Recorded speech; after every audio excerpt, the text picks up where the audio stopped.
welcome everyone tonight. We will have our pledge offered by Miss Brianna Brewer, and then also we'll have our invocation offered by Mr. Glenn Lotzenheiser. Mr. Lotzenheiser? Okay, please bow your heads.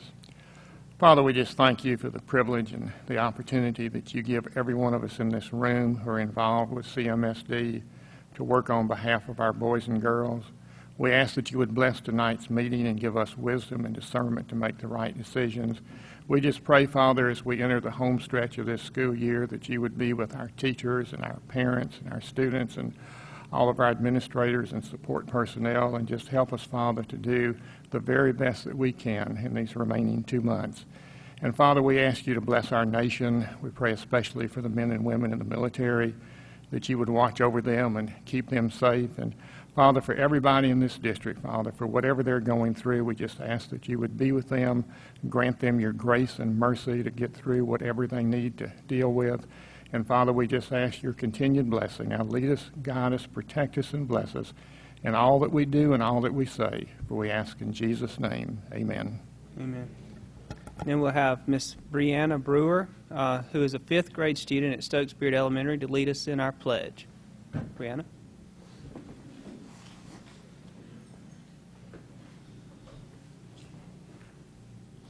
Greetings from the Stokes Beard family. Attention, salute, pledge. I pledge allegiance to the flag of the United States of America and to the republic for which it stands, one nation, under God, indivisible, with liberty and justice for all. Great job, Brianna.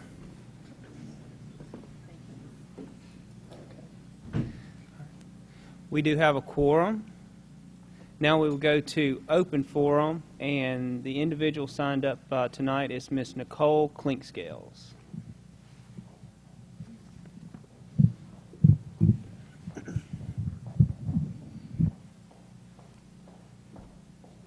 Welcome, Miss Clinkscales. Yes, sir. Good evening. Good evening. Am I okay? Can you hear me? All right. Good evening, board. Good evening, Ms. McGill. I am coming before you tonight, and this is a follow-up. We shared some things with the board as a PTO back in October. I'm hoping y'all remember every last point that we brought out. Y'all don't? All right. Let me go through a couple of those things, because one in particular, we come back before you tonight asking the board to consider.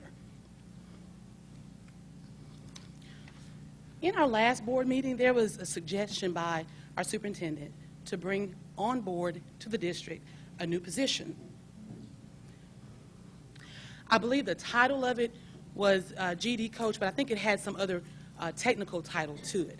The reason that I share or come before you to share about that particular position is because when we came to you in October, one of the things that we were sharing with the board that was of concern to us at the high school in particular was the need for more counselors.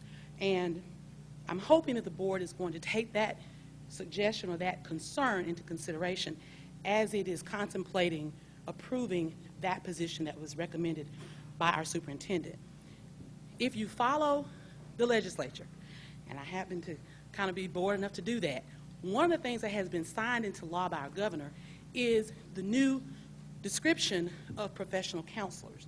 And this is to go into effect across the state of Mississippi in July. And it basically encapsulates, I think, a lot of what the suggestion was for the school district to hire the technical term, and I can't remember, all I remember was GED coach as part of it. But the law that the governor signed into law, the bill that the governor signed into law, I should say, covers that professional counselor. And there is an exhaustive list, and I would invite you all, if you haven't read that bill, to please read it, because it covers an exhaustive list of things that the counselors, the professional counselors, will now do.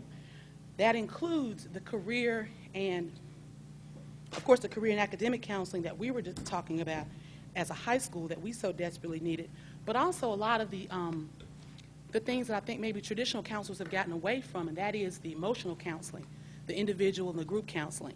And so as you're contemplating your new budget and all of your new positions and your new hires, we're asking, once again, we're bringing that issue back to the forefront that we so desperately need at the high school is another counselor, but we want it to be one of these professional counselors that will cover all of the things that the state of Mississippi says that we should now be looking at as far as our counselors. I do want to say thank you to the board, because one of the other concerns that we brought forth at that time was about textbooks, and you all jumped on that immediately. I think Ms. McGill's office and the other administration jumped on that immediately. So I know that you're listening and you're hearing our concerns and you're responding, so I do want to thank you for that. The other thing that I am asking the board to look at again is our arts programs. Again, we're back at the point of financing or funding our education programs again, and that's an area where we're still not seeing the kind of focus that we really want and that we really need. Hopefully, I don't know what the summer programming is looking like, but if there's nothing else to do, maybe we could, institute some kind of art program this summer, be it creative art, drawing, painting, that sort of thing, all the way down to music and dance. But again, I bring these back before you because, as Mr. Lawson has said in his prayer, we're coming to the home stretch, and so we're looking forward to 2014, 2015, and we're hoping that you will keep those things in mind as you prepare your budget. And then lastly, one of the other things that we did bring up and share with the district, and I don't know if you've had a chance to look at this particular issue, but this is the issue of the corporate adopters. Once again, we're preparing for a new year, and again, we're hoping that the district will take a hard look at soliciting or at least encouraging corporate sponsors to join on board with us in the district, adopt our schools, or to just volunteer in our schools, even if they don't formally adopt, to see the presence of these corporate entities in our school district, in our school buildings, will add a whole lot to our schools. One of the things that we talk about at the high school with our kids, a lot of them have no clue what they intend to do after high school. That's one of the reasons why that professional counselor is so important, because they can steer them in the direction of a career path if it's not going to be directly into college and some other area that they may be interested in or that they may be skilled in. And to see corporate adopters come into our schools and show them the kinds of career paths that they may consider, I think will just work wonders for our high school and will help all of the counselors that we already have on board, and hopefully the ones that you will add. And now I want to make one announcement, an invitation. I want to extend this to you, and I'm switching gears because I'm taking off my PTA president hat, and I'm moving to an organization that is near and dear to me, and that is Professional Leadership Alliance. And you all may not be familiar with this, but it is a nonprofit group of young leaders in the community, both in the county as well as in the city. Part of what we do is to serve the underrepresented. That's part of our tagline. That's what we say that we do. But we do that in so many ways, and one of the things that we're doing is we're instituting what's called Lunch Bunch. And we're doing that every month on the second Thursday of the month at the public library from 11:30 to 1. Our focus primarily is education. This is an opportunity for us to have open dialogue with people in the community, with our educators, with our business owners, just to talk about education, to talk about issues that are affecting education in our community. And I say that's our primary focus because we will talk about and discuss some other things. But last month, we were fortunate to have the school district support that. And we did have some administrators in the district to come. Thank you, Ms. McGill, for giving us or sending someone to come. They were phenomenal. I can't tell you the response that we got from both parents and community folks, as well as our special guest from Tupelo, who's part of Parents for Public Schools. She was just floored with the dialogue that was going back and forth. So I say that to invite all board members to come. I will email you if you'd like me to so that you'll know exactly when it is. But I want you to know this is something that we're doing, and we want to work with the school district, with the board, to make sure the community is engaged on the issues that are going to make our school district the best. So that's kind of a shameless plug. I will email you those monthly lunch dates, but I do want your kind of nod to say, yes, we will kind of be there when our schedules permit, and that we will support this endeavor. Thank you all. If y'all have any questions. Thank you very much, Ms. Klinkscales. Thank you.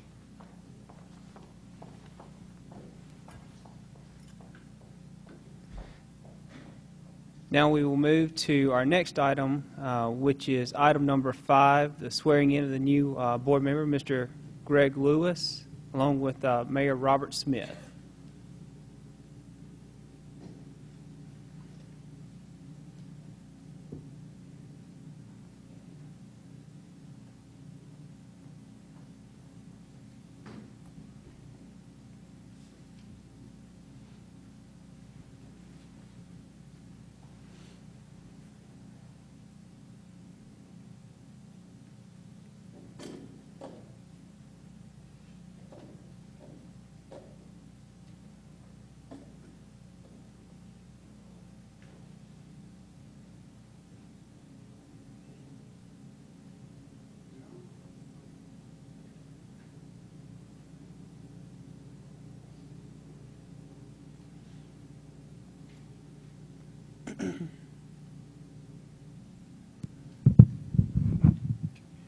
It's Ms. Lewis here. You want to hold the Bible for you?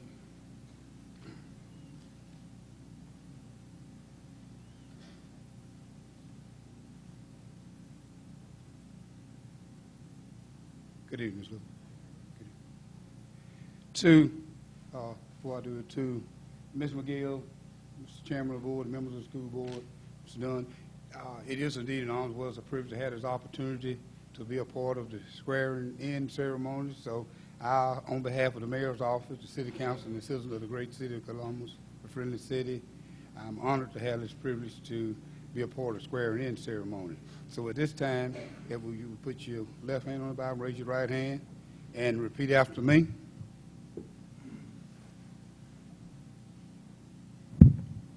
I, Greg Lewis, do solemnly swear or affirm that I will faithfully support the Constitution of the United States and the state of Mississippi, and obey the laws thereof, that I am not disqualified from holding the office of board member of the Board of Trustees of Columbus Municipal School District, that I will faithfully discharge the duties of the office upon which I am about to enter. So help me God. Congratulations. Good luck.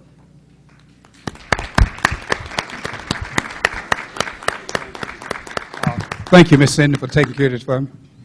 Thank you, Mayor.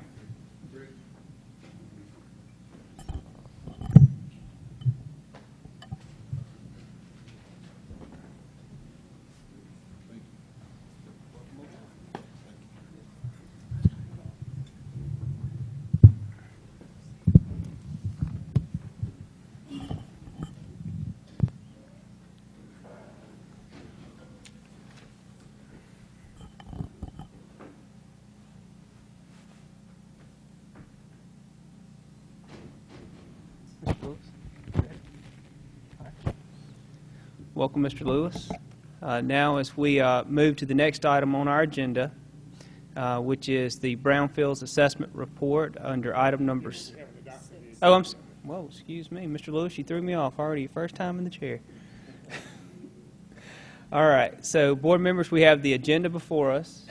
I need a motion and a second to adopt the agenda. Do I have a second? The item's been properly motioned and seconded. Any discussion?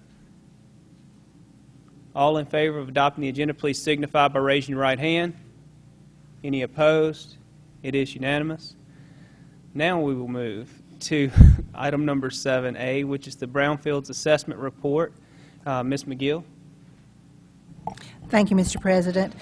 We do have a report on the Brownfield Assessment Phase 1, and we have Kevin Stafford and Christina Berry here to give us an overview of that. Mr. Stafford.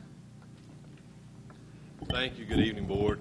Good evening. Come back to y'all today, just kind of give you an update of where we are on both your properties. If y'all recall, y'all have generously offered to the City of Columbus to evaluate two properties, being the Magnolia Bowl and Lee Middle. I'll start, since it's on the agenda first, with the Magnolia Bowl. Good news is for both, we haven't found any surprises. Not bad news, but we are going to recommend for both of them to move to a Phase 2 assessment. Again, all these are environmental assessments. We're not doing anything harmful to the site by any means. For the Magnolia Bowl, as y'all know, there's a perceived, recognized environmental condition there, in that in the past it's reported that old junk cars were stored and potentially buried at the Magnolia Bowl. Because of that, that's what kind of triggers the Phase 2. So in our report, that's really the only thing in all the history of the Magnolia Bowl that we found that still caused any concern. And so what the Phase 2 at this point would be to go out and dig 4 to 6 holes about 30 feet in depth. We would, one, see if we hit anything, but obviously also monitor the groundwater and see if it had any constituents that would come from old junk cars, things of that nature that would be of any concern. If we don't hit anything, find anything of concern, we would close out at that point in time, and y'all are good to go. Now, obviously, if we did find something, then we would go on to report how to remediate, what the findings were, whether or not they're impactful from a harmful standpoint environmentally or not, and go from there. And that's really where this grant with the city stops, is at the phase 2 point. We don't do remediation, can't do remediation through this grant. So at that point, we'll give you, if there were any perceived or found at this point issues, we would tell you what that cost would be and how to remediate it. Otherwise, we'll give you a clean bill of health and a document that you can use for redeveloping the property in the future. So that's the Magnolia Bowl. Good news with it, our Brownfield Redevelopment Advisory Committee has approved for us to go ahead, and we've been approved to go ahead with the Phase 2 assessment of the Magnolia Bowl. Moving on to Lee Middle, the Phase 1 for it. For the school itself, I'd say the proper school site is clean and clear. The bus barn, however, still has some remnants and some reported history of underground storage tanks in that area. Although there has been one removed, and DEQ has approved the removal of that one, we also found through interviews with y'all staff that there is reportedly one still there. So there is a belief it could be gone. So what we would do first is kind of a three-prong approach. First off, we would use a radar to see if we can find it underground, and or there's a sampling well there now. We would take samples from that well and see if we can find anything that would be of concern. If we don't find anything at that point, you're good to go, and we'd recommend closing off that sampling well. If we do find something, this grant can pay actually to remove the tank. And so we would go in, if we did find the tank, and remove it. That would be the second step. And of course, the third step is if we can't remove the tank, we would fill it in place and close it out in that matter. So one way or the other, the tank will be remediated through this grant. Right now, this property, for the Phase 2 standpoint, has been put on hold by the committee. We're waiting to see, because of all the other properties throughout the city that we're looking at, how far the money goes. We know that, again, the school proper is fine. It's just the bus barn area that has a perceived potential issue. And so, again, they've just at this time decided to put that on hold. So no action is being taken to move toward that Phase 2 at this point. So that's in a nutshell where both of those are. I take questions at this time. Board members, do you have questions for Mr. Stafford regarding either of the two properties, the Magnolia Bowl or the Lee Middle School? I do. Mr. Stafford, as far as Phase 2 goes, potentially for Lee Middle School, do you know what time frame we might have available to be reconsidered for Phase 2 for that property? Still on the table. Has not been taken off the table at all. Our committee meets about every 3 to 4 months, so I would say within the next quarter we'll definitely talk about it again. At that point, they'll be given an update on our budget and where we are, and then they'll look at the list of priorities. Give you an example. We did 10 Phase 1s this first go-around. 2 sites came back clean. 8 had recommendations to go to Phase 2. Of those 8, only 3 were agreed to be moved forward, Magnolia Bowl being one of them. So the other 5 that are still on the table, that being the Lee Middle being one of them, will be considered next time around. They'll consider looking at that as the budget goes, because these Phase 2s are much more expensive. To kind of put a ballpark, the grant in general is a $400,000 grant. A Phase 2 just for the Magnolia Bowl is going to be in the ballpark of $17,000. So the money goes pretty quick when you start getting into Phase 2s, whereas a Phase 1's about $3,200. So that's what they have to consider. If they approved them all, they'd run out of money real quick. So and in the meantime, they've also approved us to do multiple other Phase 1s on other properties they're considering in the city. So it's a 3-year grant. We're about halfway into that. So in the next year and a half, one way or the other, we're going to do something with it. So right now, how are we classified at the Lee Middle School? What is the classification for that property? How do you tag it in terms of what you've been able to do with Phase 1? Basically, you would say that you have a recognized environmental condition and that there is a potential of an underground storage tank at the bus barn, whereas everything else with the school is fine. So potential buyer, if they were coming in, that's all you would have to really tell them. You have a Phase 1 to give that to them for. Mm-hmm. They may be interested in keeping it there if there is one there, but good, bad, or indifferent, that's the only perceived issue we saw at all on the property. All right, thank you. No problem. And as far as on the Lee property, for example, if a potential person wanted to come in and develop that particular piece of property, there wasn't anything outside of what you just described that would, make them feel like that there was more to be found. That's correct. That's correct. Okay. And on the Magnolia Bowl, we kind of describe as far as taking those samples and different things, I would assume it would be from all over the complex there. It wouldn't just be in one centralized. Right. Obviously, we can't hit every square inch Sure. with these holes to guarantee that there's not something there, but we're going to take a very good cross-section, representative samples throughout the entire site, mainly obviously in the field area. We'll take some others, but again, there'll be approximately 6 holes dug throughout the entire site that will give us a good idea of what we feel is there, and or a good recommendation to you guys of what we think may have happened in the past. Sure. And on the Phase 1 evaluation, for example, on the Magnolia Bowl, if I understand it correctly, you went through maps from way back many, many years ago and tried to digest through them to see if there was any type of development or any other types of issues that may have been put there as far as landfills or things, correct? Correct. The Phase 1 process actually goes back to historical mapping that dates back to the late 1800s. So we take that and overlay every aerial from then on and kind of look what was going on in that time. And we saw nothing through that data that showed any reason for there to be cars there buried at any point in time. The difference is that there's a perception out there, a reported perception in our interviews that said that they feel like that could be there. That's enough to trigger a Phase 2. Again, Phase 1 is always just kind of called as a table desktop review. It doesn't get into, and again, it takes in hearsay. It takes in rumor, unfortunately. And so in the questionnaire portion of this, that was uncovered. And so that does trigger enough possibility to uncover something in a Phase 2 potentially, or at least to investigate it. Sure. And my question is, Magnolia Bowl, and let's just say go to a Phase 2 down the line with Lee property, will the party that's currently looking into these different projects, will they bring forth options that we can explore as a district as to how we could, work with those particular properties in redeveloping, say, the Magnolia Bowl or something else in compliance with Mississippi Department of Archives and others that may have their say in what's going on? Oh, absolutely. As far as redevelopment goes, the book's wide open for any of these properties as far as participation from other governmental agencies in redevelopment. That really goes back to the vision that you guys would have in partnership with those folks. And as you know, we do it all the time with multiple agencies. Most recently, obviously, with the city, we do it time and time again with MDOT and agencies like that have, y'all could also partner with and do projects. The Magnolia Bowl, I know I've talked to some of you about, and that could tie in with walking trails, and or transportation alternative program is one program they have that y'all would be able to qualify for. So there's a lot of potential for redevelopment, a lot of grants out there. Let's just say if there's a perceived or there is a found environmental condition on the site, there's grants out there to help remediate that as well. And so we would help you in finding those grants and securing them in order to get the site remediated as well, if that was your desire. So Excellent. I hope you don't find anything, obviously. As do I. Yes, Ms. Fisher? Mr. Stafford, on the Magnolia Bowl property, you mentioned that there will not be any remediation, or there will be remediation? No, ma'am. There will not be remediation on the Magnolia Bowl property? That's correct. All we'll be able to do is assess it and give you a recommendation on if there is remediation required on the best way to go about that.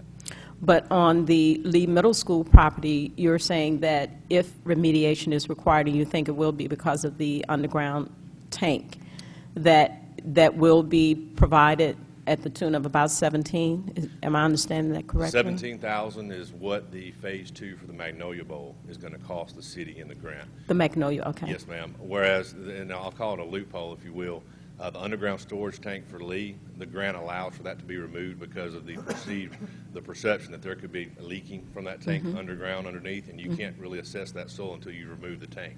So that's why they allow in the grant for those tanks to be removed. So it's fortunate for the Lee side of why we can remediate it. Okay. Unfortunately, there's not underground storage tanks to our knowledge on Magnolia Bowl, or we would be remediating those.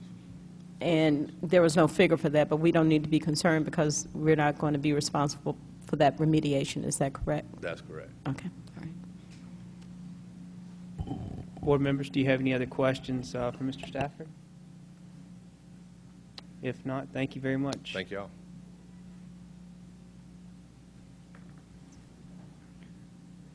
All right. Now we will move to item B, which is consideration to approve New Path Strategy Print Management Assessment Contract, and I believe we have Mr. Tony Taylor here to discuss it with us. Welcome. Thank you for the consideration. Well, thank you for the opportunity to meet with the board. I'm Tony Taylor with New Path Strategy Consulting. We're a relatively new company. We've started our third year. It's a conception of Jim Young from Young Law Group, myself, and Warren Bowen, who you will speak with in just a few minutes. We'd really like to, we gave out some packets for the board, and there's really just one sheet I'd like for you to kind of look at. I've spent some time with your superintendent and more extensive time with Tammy McGar discussing the ins and outs of a new opportunity, a new way of controlling cost in the print space. I spent 20 years as a copier and printer rep in the state of Mississippi. I've written state contracts in the EPL and the Express Product List and different things over the years, and tried extensively to work through the state of Mississippi to make some changes, and we've not been successful. I wasn't successful that way, so we've begun to do it ourselves. And you'll notice on this sheet the last 8 projects that NewPath has done in the managed print strategy arena. We're humbly batting 1,000, and we've saved a number of districts hundreds of thousands of dollars. In one case, it's all volume driven. Of course, DeSoto County at the bottom of the page was $4.5 million over the next 4 years. It's a volume driven method that allows, we do 3 things basically in this strategy. We get you savings and we reduce your cost. The second thing we do is we give you what you need and what you want based on volume and right sizing your fleet and certain applications that you might have in different areas. And then the last thing we give you is the most critical, and one of the reasons all these copier vendors don't like us too much, and that is we give you control. Y'all have never had control in the print space, ever. And I don't mean that in a, the way state contracts are written, it's just simply a hunting license. And you think you're getting a good deal, and you know, there's a better way to do it. We've uncovered that. Quite honestly, the results that we've been able to get in the last 14 months are way beyond our wildest dreams. We never dreamed we could do this. We've enjoyed it a great deal. We've already expanded into other states and doing other things, and we're working toward working with a couple of universities in 2 states. But really here tonight just to see if you had any questions and or would like to know any more about the process that I've covered with your superintendent and Tammy. All right.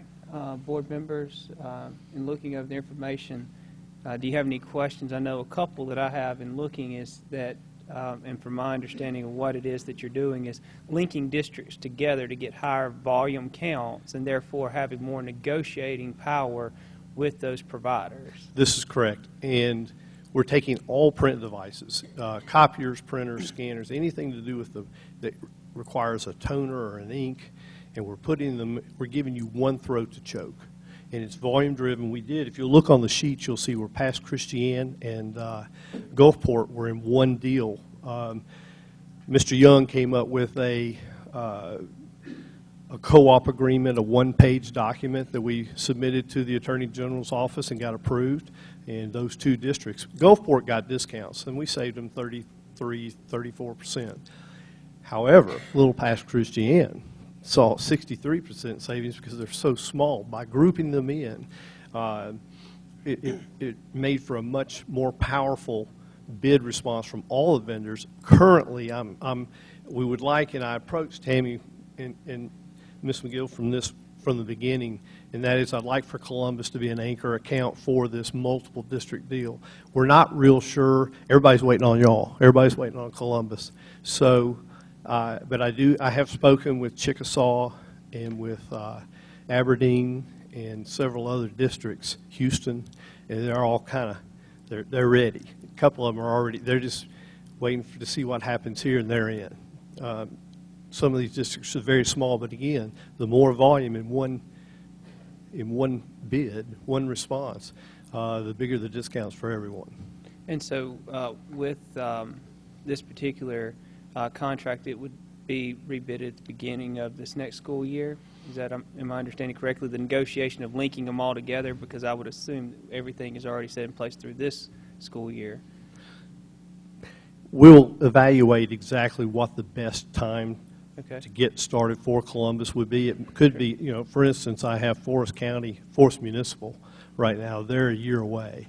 And same thing with a couple districts. Monroe County, I approached Monroe to be the other anchor for this. They're 2 years away because of contracts that I looked at.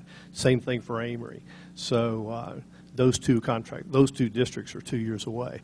But I've not looked at that inside out. I do know from discussions with Tammy McGar that we're pretty close. It's something we could start tomorrow here. Okay. All right. Board members, any questions? You know, in the information that we were handed, it says to begin the assessment process that you will perform a thorough walkthrough analysis that will determine device population, so forth and so on. What is the length of time that would take for our district approximately? You know, it varies from district to district.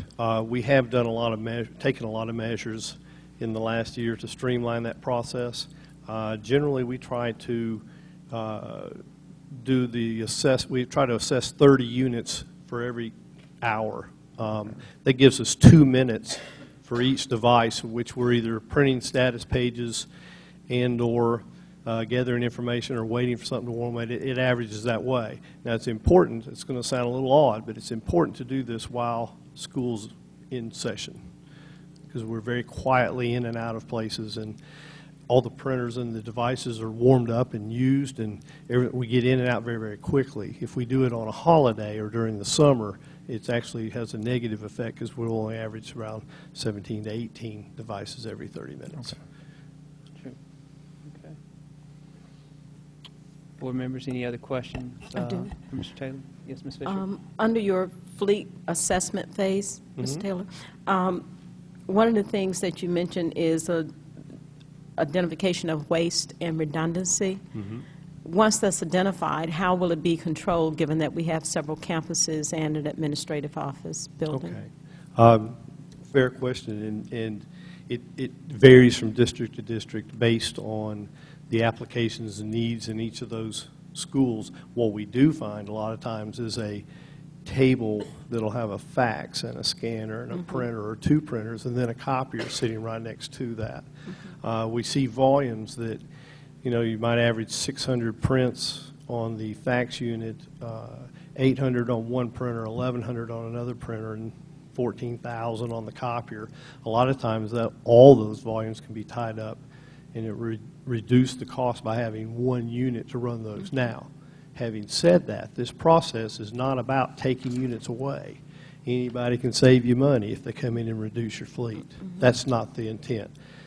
Past Christian, where we saved them $500,000, we put not just a printer, but a desktop scanner, printer, copier in each room. New. All new printers, all new copiers, and still saved them $500,000. It's all about the toners and the inks, and most of it's about that. Again, I'll sit down with your superintendent and your business manager and all of your principals at one point or another before this process is complete. They'll get what they need and they'll get what they want within reason, and we'll agree on what we need to do, and we'll have Ms. McGill make the ultimate calls on a lot of different things. But I hope I've answered your question, I guess. Well, you have. Thank you very much. But I do have another question in terms of, I think, what you refer to as an intelligence behind applications. Applications not matched for devices. How can you give us an example of what you're specifically speaking of when you say applications not matched to devices? Sure. There are a lot of different applications that, you know, you've got a lot of new things with Common Core, some of the testing. You need to have a unit that allows you to do set numbering, and we've got to have that in place for that particular application. You might have applications, and it's something that would be taken out of scope and or arranged for another way for if they're still using a micker or micer toner for printing checks. There are a lot of different applications. It could be that we might not see the need for a larger printer in a particular room, but because of the application, be it a reading program or a math program, it's got to be there at a certain time and a certain speed. There, you know, just because, you know, I've run into ludicrous situations where you had a 95-page per minute copier in a bus shop. Okay, and they're running about 11,000 pages a month. That's probably the most absurd thing I've seen in 20 years. However, on the other hand, there are instances when you need to have a machine. It may only be used 2 days a month, but those 2 days a month, they're running 41,000 pages for a special application that the district does on a monthly basis. It just, what we're saying is that, and it could be a spec application, or it could be different reasons for having units in a particular situation where otherwise volume doesn't warrant that unit. Does that make sense? In addition to volume, are you also looking at quality of print product, or the requirement something may be able to be printed draft coming from a particular function or office, but something from another office may have to have a higher quality? And of course, you're using more toner. Are you talking about things like that as well? Well, not in that aspect, really. It's more of making sure, and this is a neat thing. Remember I told you the best part of this whole thing is I give you control? Well, we'll move from this assessment all the way to the actual bid process itself. Those vendors can't get over on me. I was one for 20 years. But you have control without any outside influence, and what it will allow is for you to, you'll be able to write the specifications exactly the way we want. It can be just as vanilla and generic to allow the most aggressive competition, but if you want a particular quality in a certain instance, I can write the specifications exactly for what we need in all instances. And the beautiful thing about this is, for years and years, you had people come in here and try to sell you something. I know, I was one of them for a long time.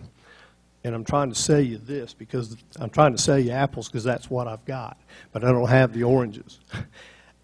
So many times these vendors want to fit a square peg in a round hole, and we'll take that away.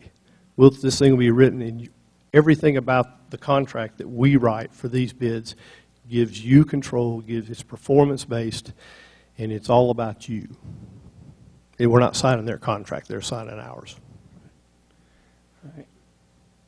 Thank you. Board members, any other questions for Mr. Taylor? If not, I need a motion and a second to approve the consulting agreement.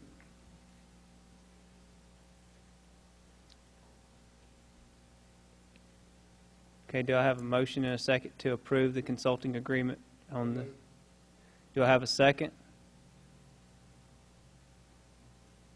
Do I have a second? Third call, do I have a second?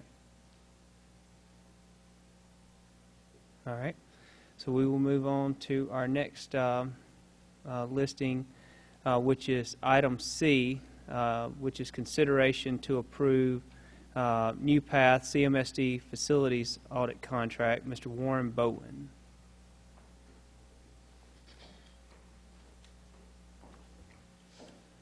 Well, certainly good evening to you all. I am Warren Bowen. I appreciate the opportunity to spend some time with you. Of course, I'm with New Path as well. Tony did mention that the company may be new, but I got 30 years in the industry, so I've been in this industry for, I won't say all of my life, but a good portion of it for sure. What we've done, we've looked at what we call a facilities audit. The facility audit takes time, puts time in to really get a clear understanding of what you have in your facility inventory. What makes it tick, what makes it cough, what makes it purr. And oftentimes, once you know all of those items, you're able to really plan budgets of how to maintain your facilities, and also to know when to cycle them out. And oftentimes, we found out in school districts around the state is that we'll patch and patch and patch and patch and patch until the patch costs more than the replacement.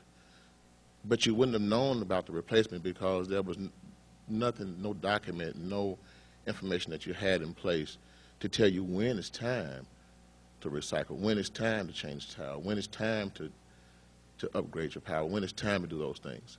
And that's from equipment all the way down to, the lawn maintenance. And so overall, that's one of the services that we offer. Of course, we do several other different things, which gets into insurance claim consulting, where we stepped in and had claims where, for example, with Macomb, in a hailstorm. They had about $2.3 million that came in. That was great, but they needed $9 million to get the job done. Right now, we're up around $8 million with them. We got another $1.5 million, $2 million on the table that we're negotiating with Wayne County.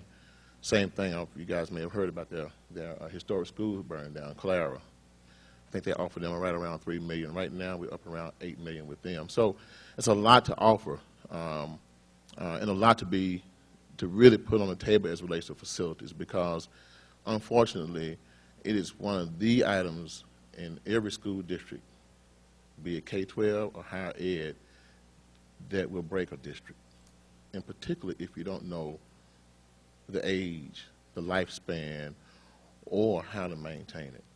And so hopefully this audit, if you guys give us the opportunity, this audit will give us a chance to really walk through and tell you everything that you have, how much time is left with it, if your roofs have warranty and how much is left in your warranty, and how do you get the full max out of it, if your equipment still has warranty. So there's a lot there that oftentimes will help you save money and certainly stop you from spending money. So that's in general. Of course, there are a lot of things I could discuss, but I know you guys have a long night tonight. Any questions, I'd be more than happy to answer them. Board members, do you have any questions for Mr. Bowen? One question I have, Mr. Shannon, you may need to chime in on overseeing facilities, is currently do we have a overall structure that kind of gives us, okay, we're going to need to replace the roof here, we're going to need to look at the HVAC at this particular facility, our warranties expire at this time or that time? I mean, do we have something already in place that would outline the XYZ of those situations? Yes, sir, Mr. President, other board members, Mr. Bowen, we do appreciate you coming on tonight. The last document that was produced spanned from 2008 to 2013, which was produced by the previous administration of Dr. Beeson and Mr. Dupree. We do have a copy of that in our archives here at Central Office, but we have reviewed those documents, and some of the items as far as HVAC units, roofs and things have been replaced, patched, repaired, so it is not up to date. In my opinion, there is a dire need to have some type of audit done so that each principal, each administrator, and each board member knows exactly where we need to be as we move forward in our budgeting process and in our district with our facilities. And Mr. Bowen, it's my understanding that, for example, the middle school, with it being new, obviously there's certain maintenance that we need to follow through on and to stay within, stay in good covenants with the insurers and other things that would allow us with the warranties that may exist, as well as other property, Stokes Beard and different things. And so from what your talk you just outlined, you would evaluate those different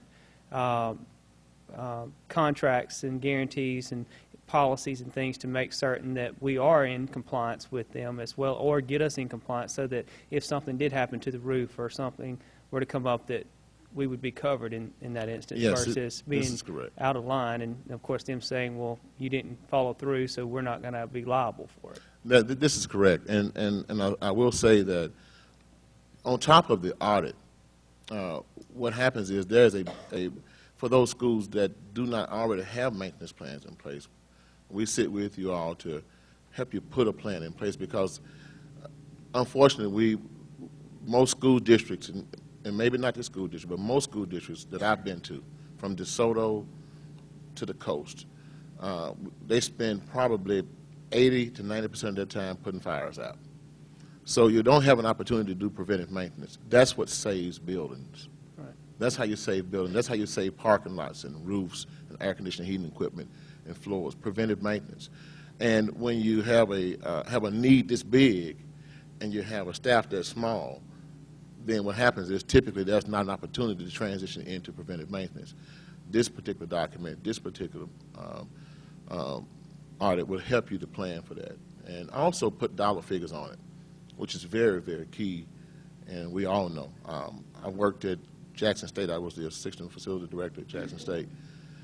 My God, and also was the director of facilities at Tougaloo College. It's unbelievable how it can really, really put a strain on the budget. So. Absolutely. Board members, do you have any, excuse me, any other questions for Mr. Bowen? I don't have one for Mr. Bowen, but I do have one for Mr. Shannon. Okay, sure. Mr. Shannon, that document that you were talking about from 2008 to 2013, who put that list together? That would be Mr. Durden with the assistance of Mr. Dupree, and the superintendent at that time, I believe, was Dr. Lester Beeson. I did put that document together. And one great aspect of this proposal that I saw that is key is that when we have new building projects that the budget allows, we're able to make sure with the expertise of Mr. Bowen and his group that we get the best price for the materials and the building project that we have. For example, if we put out a bid and we get the contracts in for $300,000, that may seem great to us, but this group would take a look at it and say, well, you may be paying for carpet at so much a square foot, but it should be actually a whole lot less, what would drive your costs down. So it's very exciting to us to know that we're getting the very best value for our taxpayer dollars if we decide to have those additional building projects that are within the budget. I will tell you that with Mr. Graves down at Wayne County, they were putting in a new field house. That field house came in initially at $3.2 million. That's a lot of money for a field house. We went back, and Mr. Graves says it's just too much. So we went back, we did the numbers on it. Our numbers came in at $1.2 million. The architect argued the point, which they would normally do.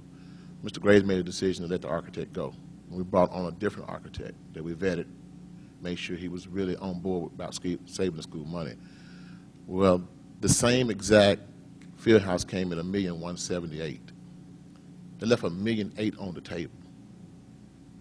But nobody's watching it. There's nobody watching it. Just putting bids out, putting cost out, bids coming in, money spent, you get what you get. Well, we're trying to stop a lot of that. Board members, any more questions for Mr. Bowen? I need a motion and a second to approve the audit that's being proposed. Do I have a motion? I'll make the motion. Do I have a second? Do I have a second? All right, for the sake of discussion, board members, as we all know, we have to plan and budget. I know that's kind of an echoed theme at all of our meetings. So with the proposal before us, you know, it seems that we would not only get a game plan for existing school issues, but also any future buildings or different things. So, you know, what is it that you may have questions or reservations with this particular contract? Or was it unclear as to what's stated here before us? Mr. President, I'd like to ask our superintendent, Ms. McGill, are you recommending board approval of this, ma'am? I am. Thank you.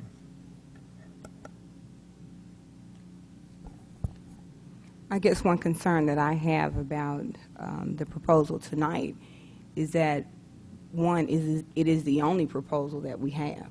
There's nothing to compare it to.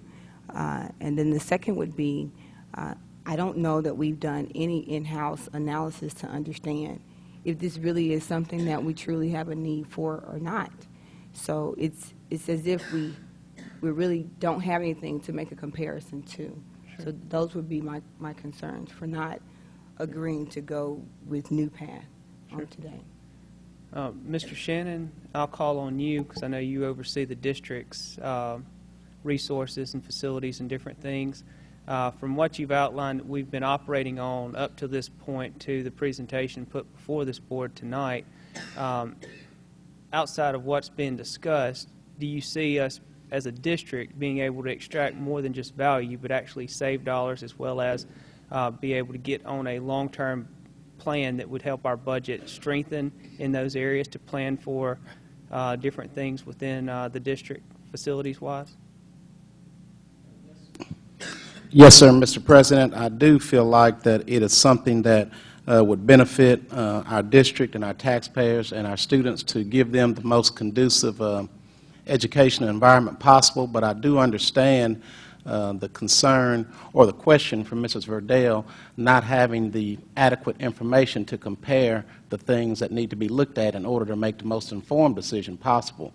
I can reproduce those documents that we have from the 2008 to 2013 audit and plan that was done, and there are some other companies that may offer the same service, and I think we can recover some proposals for some other sites so you can do some comparisons in order to make the decision when possible. So I do understand both points, but I think whether we decide to go with New Path or any other company, it would be beneficial to our stakeholders to know exactly what we have as far as our facilities and what is needed. Okay. I will add, if it's possible, certainly from New Path, our overall goal is to be of assistance to you. Mr. McGill, you know this. And, if you have an audit already, I have absolutely no problem sitting down and reviewing it and tell you where you need to tweak it. And quite frankly, it's not a contract we have to have. What we want to do, if you have something that's working now, at the end of the day, what we want is your school to prosper. That's what's most important to us, bottom line. You know, we've met, we've talked. That's the key. The key is really not about building big business and building it. It really is about really putting these schools first. And so if I need to sit down with you and go over the audit or the information that you do have, I'll be more than happy to do that for you. That's no cost to me. I do it every day, all day, and we're ripping and running all over the state right now. So I'll be more than happy to help you with it. I gave you my word up front when you guys came to visit that whatever we can do to help you, that's what we're going to do. Jim Young has a 30-year history in this state in building business, and certainly we're not going to stop today helping schools. That's what we've done. That's all we know. And so get the program together for me. I'll review it for you. If it's something that you can use, I'll tell you where to add it. If it's not anything you can use, I'll be honest with that as well. And if you'd like to get some other proposals, I think that's a great thing. That's a great thing. And we move from there. And that's what that's just how we feel about it. Excellent. Okay. Thank you, Mr. Bone. Thank you. Mr. Lotzenheiser, would you like to take back your second? I'll remove my first and we'll table this. All right. So we're taking back the first and second, and I would make a motion that we table this to a future meeting so that we can gather more information as Mr. Shannon will bring to the board, as well as the proposals, and we can reevaluate this at a later meeting if that's good with the board members. I need a second. Second. The item's been properly motioned and seconded. Any discussion? All in favor, please signify by raising your right hand. Any opposed? It is unanimous. Who made the motion? I made the motion. Yes. All right. Now we'll move to item number 8, which is to approve the February 18th regular school board meeting minutes. Board members, I need a motion and a second to approve the minutes. Second. The item's been properly motioned by Mr. Lotzenheiser, seconded by Ms. Verdell, if that's okay. Any discussion? All in favor, please signify by raising your right hand. Any opposed? I wasn't there. I know.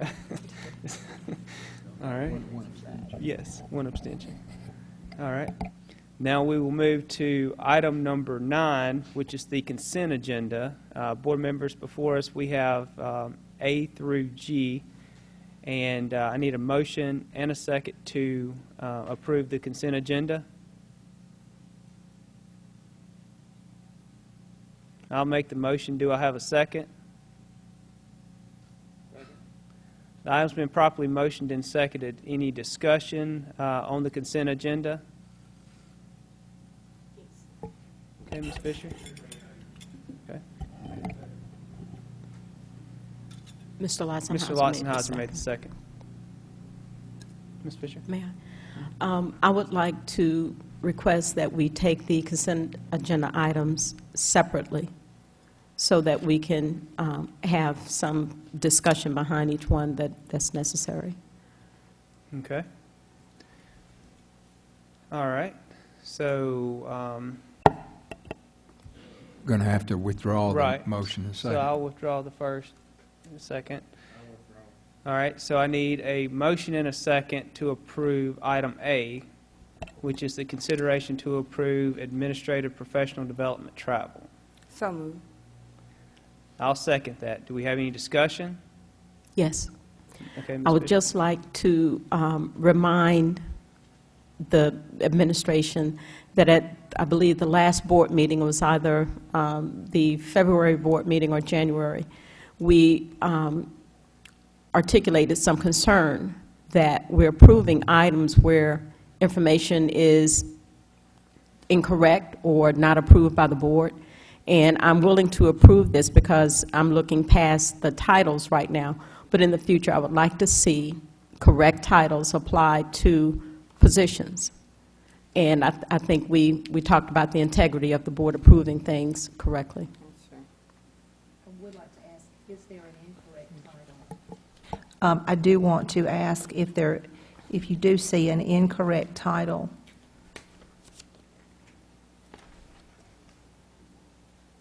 I'm sorry, my laptop is pulling the document up.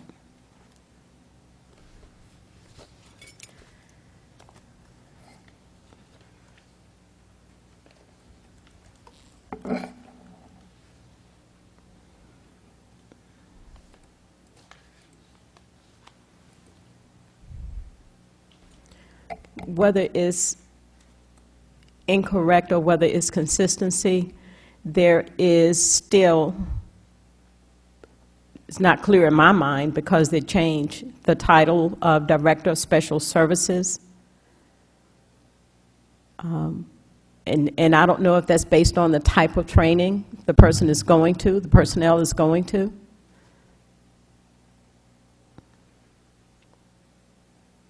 Okay.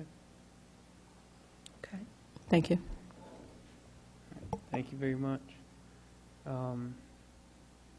Any other questions or discussion regarding item A? If there's no other discussion, all in favor, please signify by raising your right hand. Any opposed? It is unanimous. Now we'll move to item B, which is consideration to approve CMSD's supplemental agreement to master cellular agreement with C Spire and Mississippi Department of MIS. I need a motion and a second to approve. So moved. Do I have a second? Do I have a second?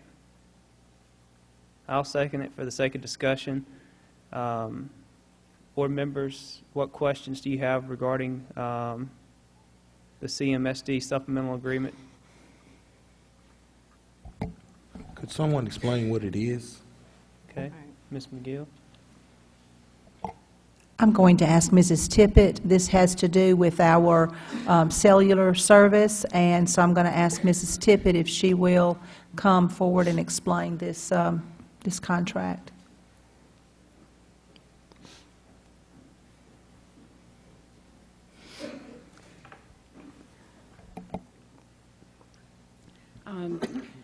The state of Mississippi ITS has a master state contract for cellular services with C Spire, and we use that contract for our cellular services for the district.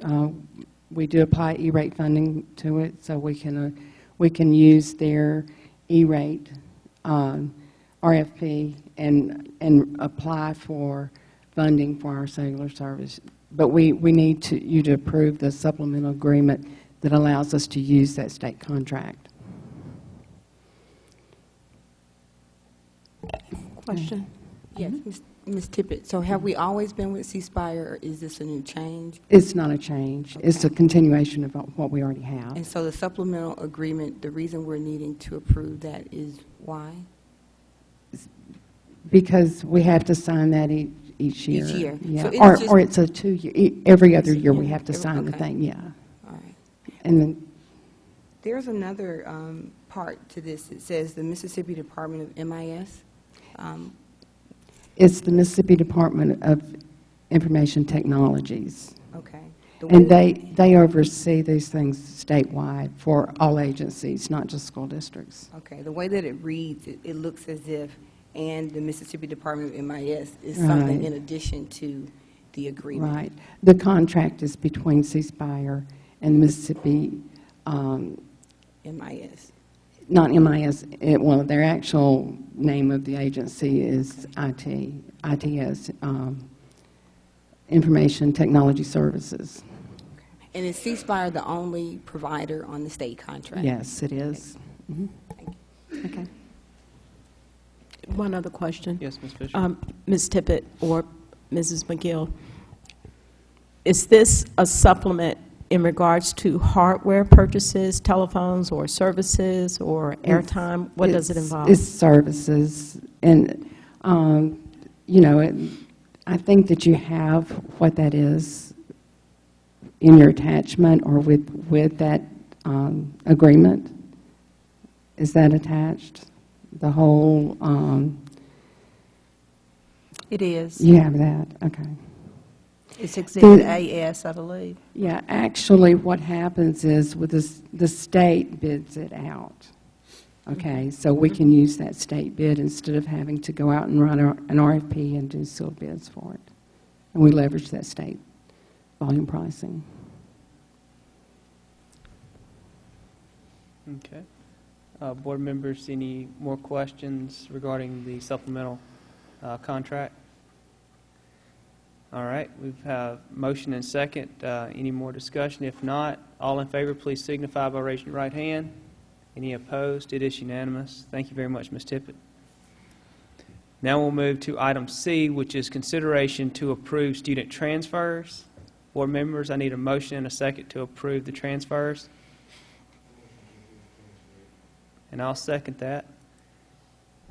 Any discussion? All in favor, please signify by raising your right hand.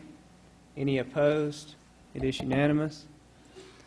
Now we'll move to consideration to approve AT&T easement agreement. I need a motion and a second to approve. I'll make the motion. Do I have a second? Second. The item's been properly motioned and seconded. Now this is, if I understand correctly, Mr. Shannon, where AT&T is looking to lease space for their box that's on school property, and so the school district will receive revenue from it. And in the past, they haven't been paying anything, but you asked the question, and they said, oh, yeah, we'll pay you money, right?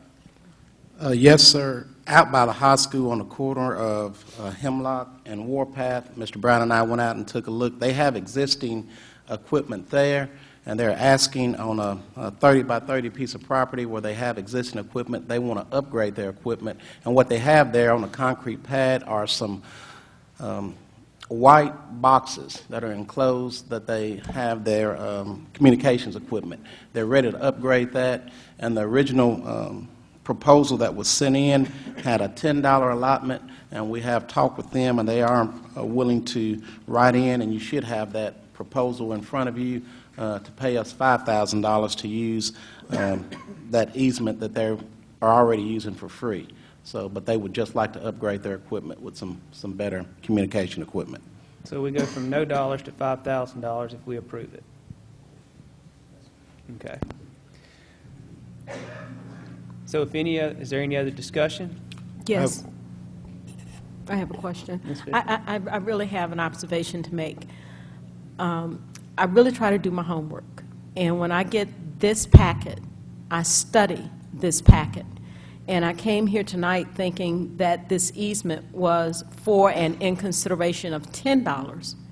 And now I'm looking on the attachments to the agenda, and it's $5,000, and I'm not complaining. But I'd like to know what it is I'm basing a vote on.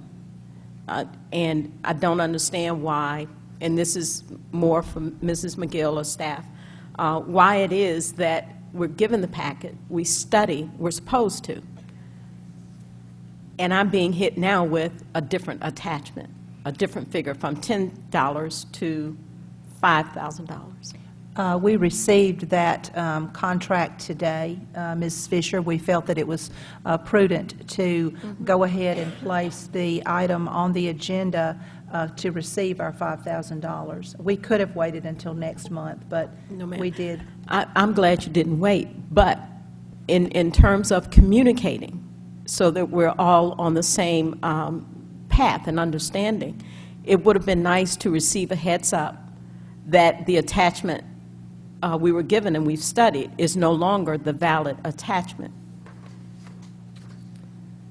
We did make a list of changes. I got that when I sat down. Right. But we honestly got it literally 2 hours before time to come in here. So it was at the very last minute that we received the contract. Is that correct, Mr. Shannon?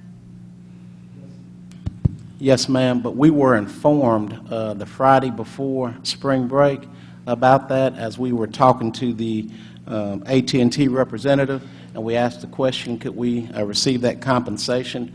And he did tell us he could go back and change that contract, and he would put one in the mail. With spring break being last week, we did receive that mail in today, and we did communicate that with, I think, with some board members that we talked with. We tried to communicate that with everyone, but we did open that mail this afternoon to make sure we got that on the board agenda. Yes, sir, Mr. Lewis. Mr. Shannon, I was one of the people, I think I was one of the people that was communicated to, but I was concerned with that same question because of the $10 that's in the package. But I was getting ready to ask you, did you not tell me we're going to get more? But I understand. I have a question. Sure. Mr. Shannon, how long has AT&T been using our property? I'm not sure. For the people on this board, it was in pre-existence before anybody here got on the board. Maybe Mr. Lotzenheiser may have approved that, but I think it's been quite some time. It has never been in our tenure here that we've had to approve that easement. We've looked at that equipment. It is quite aged, so I do believe it's been there for at least 10 to 15 years. Do we think that there's any opportunity to go back and recoup any funds from previous years?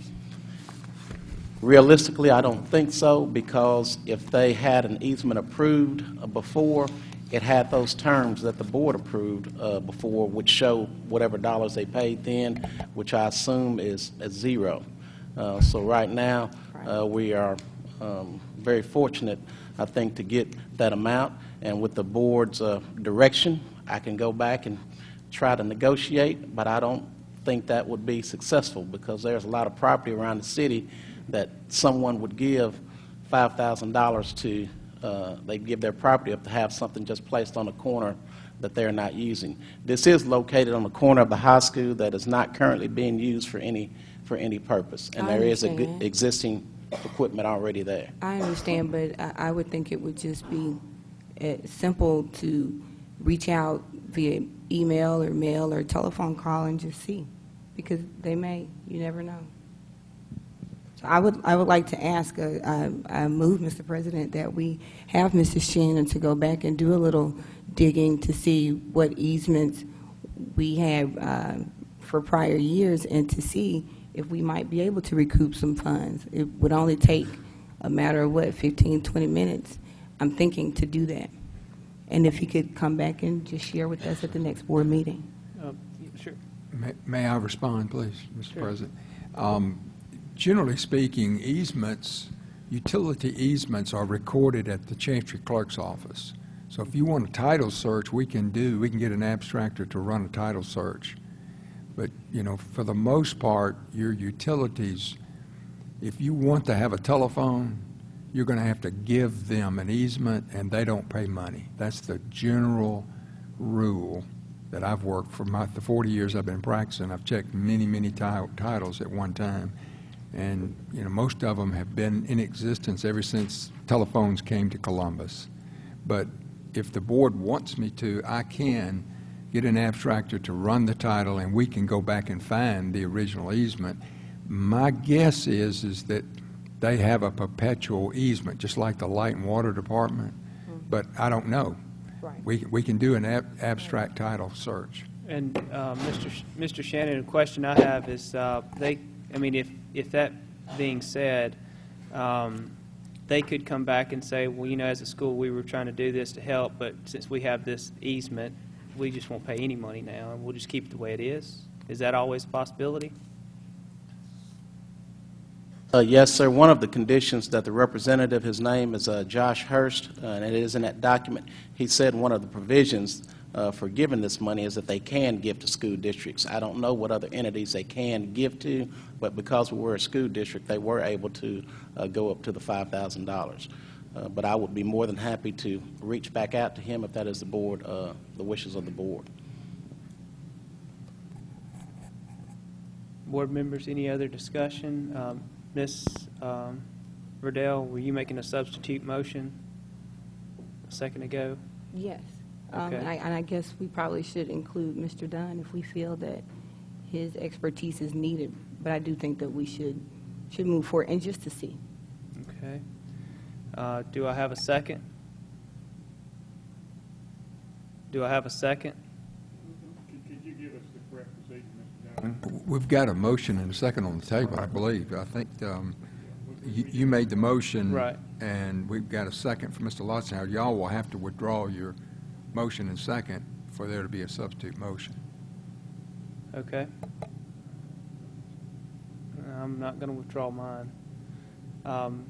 So, all in favor, please signify by raising your right hand. Any opposed?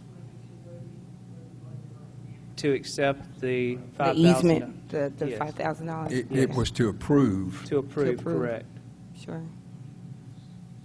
So it was 3-2. Ms. Oh, no, we- all in part. Will you call the vote? Okay. All in favor, please signify by raising your right hand. Any opposed? So it is 4-1, and it is approved. Now we'll go to item E. Excuse me, Mr. President, I still would like to make the motion. Okay, go ahead. That we. Sure. You Absolutely. need for me to restate it? I make the motion that Mr. Dunn and Mr. Shannon just go back to understand what monies we may be able to recoup from AT&T. Okay. Do I have a second? What is the exact motion? Is that she would like, Ms. Verdell would like for Mr. Dunn, working with Mr. Shannon, to go back and see what may already be on the books of an agreement that we have with AT&T with that particular property that's at hand right now. Is that correct? And to also see what Absolutely. existing easements may already be in place, and if there's anything that we might be able to recapture as far Absolutely. as money, because it's my understanding that, and just to make sure I understand this correctly, Mr. Shannon, you said this wasn't something they're actually paying for, it was a donation. So it's not that they're paying to lease it as they would on private property, they're giving it. Okay. All right. So do I have a second? Second. The item's been properly motioned and seconded. Any additional discussion? All in favor, please signify by raising your right hand. Any opposed? It does carry 3-2.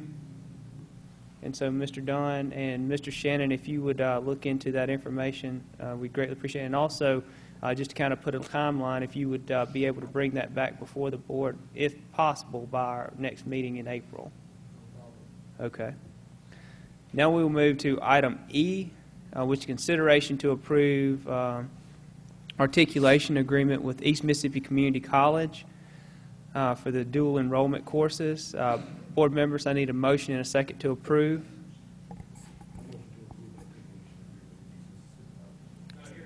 Second. I motion to approve the articulation agreement. Second. And it has been properly motioned and seconded. Any discussion? All in favor, please signify by raising your right hand. Any opposed? It is unanimous. Now we move to consideration to approve articulation agreement with Mississippi University for Women. So moved. Second. The item's been properly motioned and seconded. Any discussion? All in favor, please signify by raising your right hand. Any opposed? It is unanimous. Now we move to item G, which is consideration to approve savings cooperative with Lowe's. So moved. Do I have a second? Second. The item's been properly motioned and seconded. Any discussion? All in favor, please signify by raising your right hand. Any opposed? It is unanimous. Now we move to item 10, which is Office of Personnel, consideration to approve staff personnel items. Board members, I need a motion and a second to approve the personnel items. I'll make that motion. Do I have a second? Second. The item's been properly motioned and seconded. Any discussion?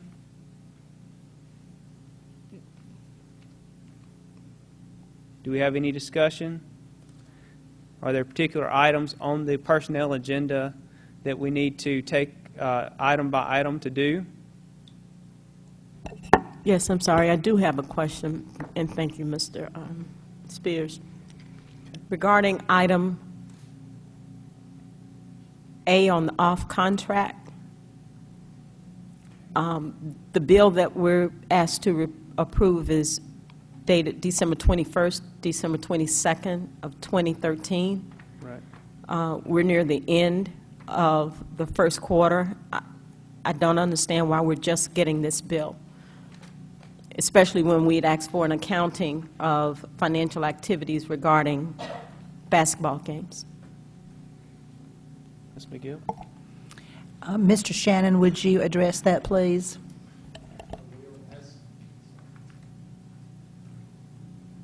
Thank you, Mrs. McGill. As this was presented to us from Mrs. Mann a couple of weeks ago, I think we received from our athletic department, as the season ended, the basketball games that were covered during the Joe Horn Classic were not included in the invoice. This person turned in an invoice for those games that had not been accounted for when she was approved for her other payment. So we're trying to go back and make sure she's being paid for the games that she did work during the Joe Horn Classic. Okay. Board members, any other questions on the items for personnel outside of the one that was just noted? If there are no other questions, all in favor of approval, please signify by raising your right hand. Any opposed? It is unanimous. Now we move to Office of Deputy Superintendent, Mr. Shannon.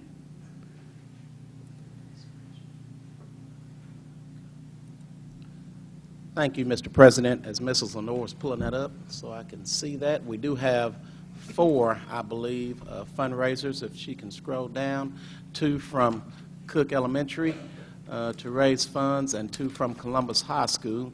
All of those fundraisers have been approved by the principal, and they are in accordance with our policies and procedures for fundraising.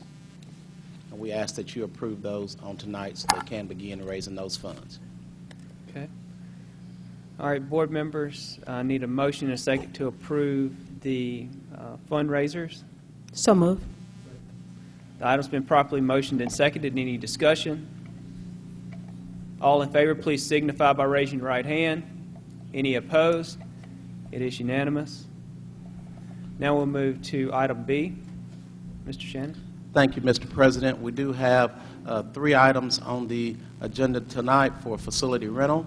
One involving Cook. It is an annual thing that we do for our special needs students here in our community in accordance with our partnership with Columbus Lowndes Park and Rec. Also, we have Columbus High School, the upper soccer field. The community-wide Relay for Life will hopefully take place there in April. And also, we have the tennis courts at Columbus High School that aren't currently being used. We have a group that wants to try to revitalize our tennis program within our district and promote interest within the city for tennis, and we're asking that you approve those facility rentals or agreements. Thank you, Mr. Shannon. Board members, I need a motion and a second to approve the facility rentals. So moved. Do I have a second? Second. The item's been properly motioned and seconded. Any discussion? Question. Yes. I think it's wonderful that we're going to be bringing life back to the tennis courts, but I'd just like a little understanding, and the public should understand as well, how this is going to impact our students of the Municipal School District of Columbus, and how will it be advertised, or how will that opportunity be presented to the parents and the students here to encourage them to take part in this? Yes, ma'am, Mrs. Fisher. Mrs. Vanita Maddox, the name that you see there, she is a member of the Mississippi Tennis Association. She will be producing flyers to hand out around the school district and within the community that will promote free tennis lessons for the students within our school district. And it's not only limited to the students here, it is throughout the community. There is no cost associated with that because all of their practice will take place during daylight hours, so the lights there will not be turned on. We will be offering advertisements or announcements over the high school intercom to let our students know when those practices or lessons will take place. We hope to have as many students that she can possibly handle to take those lessons, and she has said if additional help is needed, if the outpouring of people wanting to participate is there could be some additional professionals or tennis participants that will come and help. So I think it will be promoted very well. We did have a program about 3 years ago, but because of the low interest, we did dismantle that. But we have had a few students that have asked about it, and we do want to offer them that opportunity with the right leadership. Mr. Lossenhauser, do you have a question? Mr. Shannon, I know Friday week ago when we reviewed the agenda items, there was an insurance certificate for the Relay of Life program that did not have the additional insured language. Have we now received the correct insurance certificate? Yes, ma'am. I see Mrs. Ballard shaking her head. We have attached that to that, and it does have CMSD listed as an additional insured. Yes, sir. Okay. Board members, any more questions regarding the facility rentals? If not, all in favor, please signify by raising your right hand. Any opposed? It is unanimous. Thank you very much, Mr. Shannon. Now we'll move to item number 12, which is the Office of Testing and Special Services. Ms. Nancy Bragg.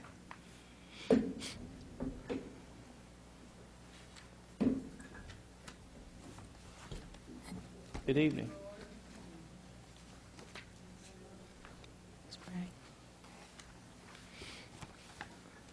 Good evening, Board. Good evening. How are you this evening? Mr. Lewis, welcome. Thank you. Okay. Tonight we have some further information from a couple of our schools on their academic and achievement reports, and you will hear from Miss Billy Smith, who is the principal at Fairview, and following her school's information, you will hear from Miss Patricia Overstreet from Franklin with her school's information.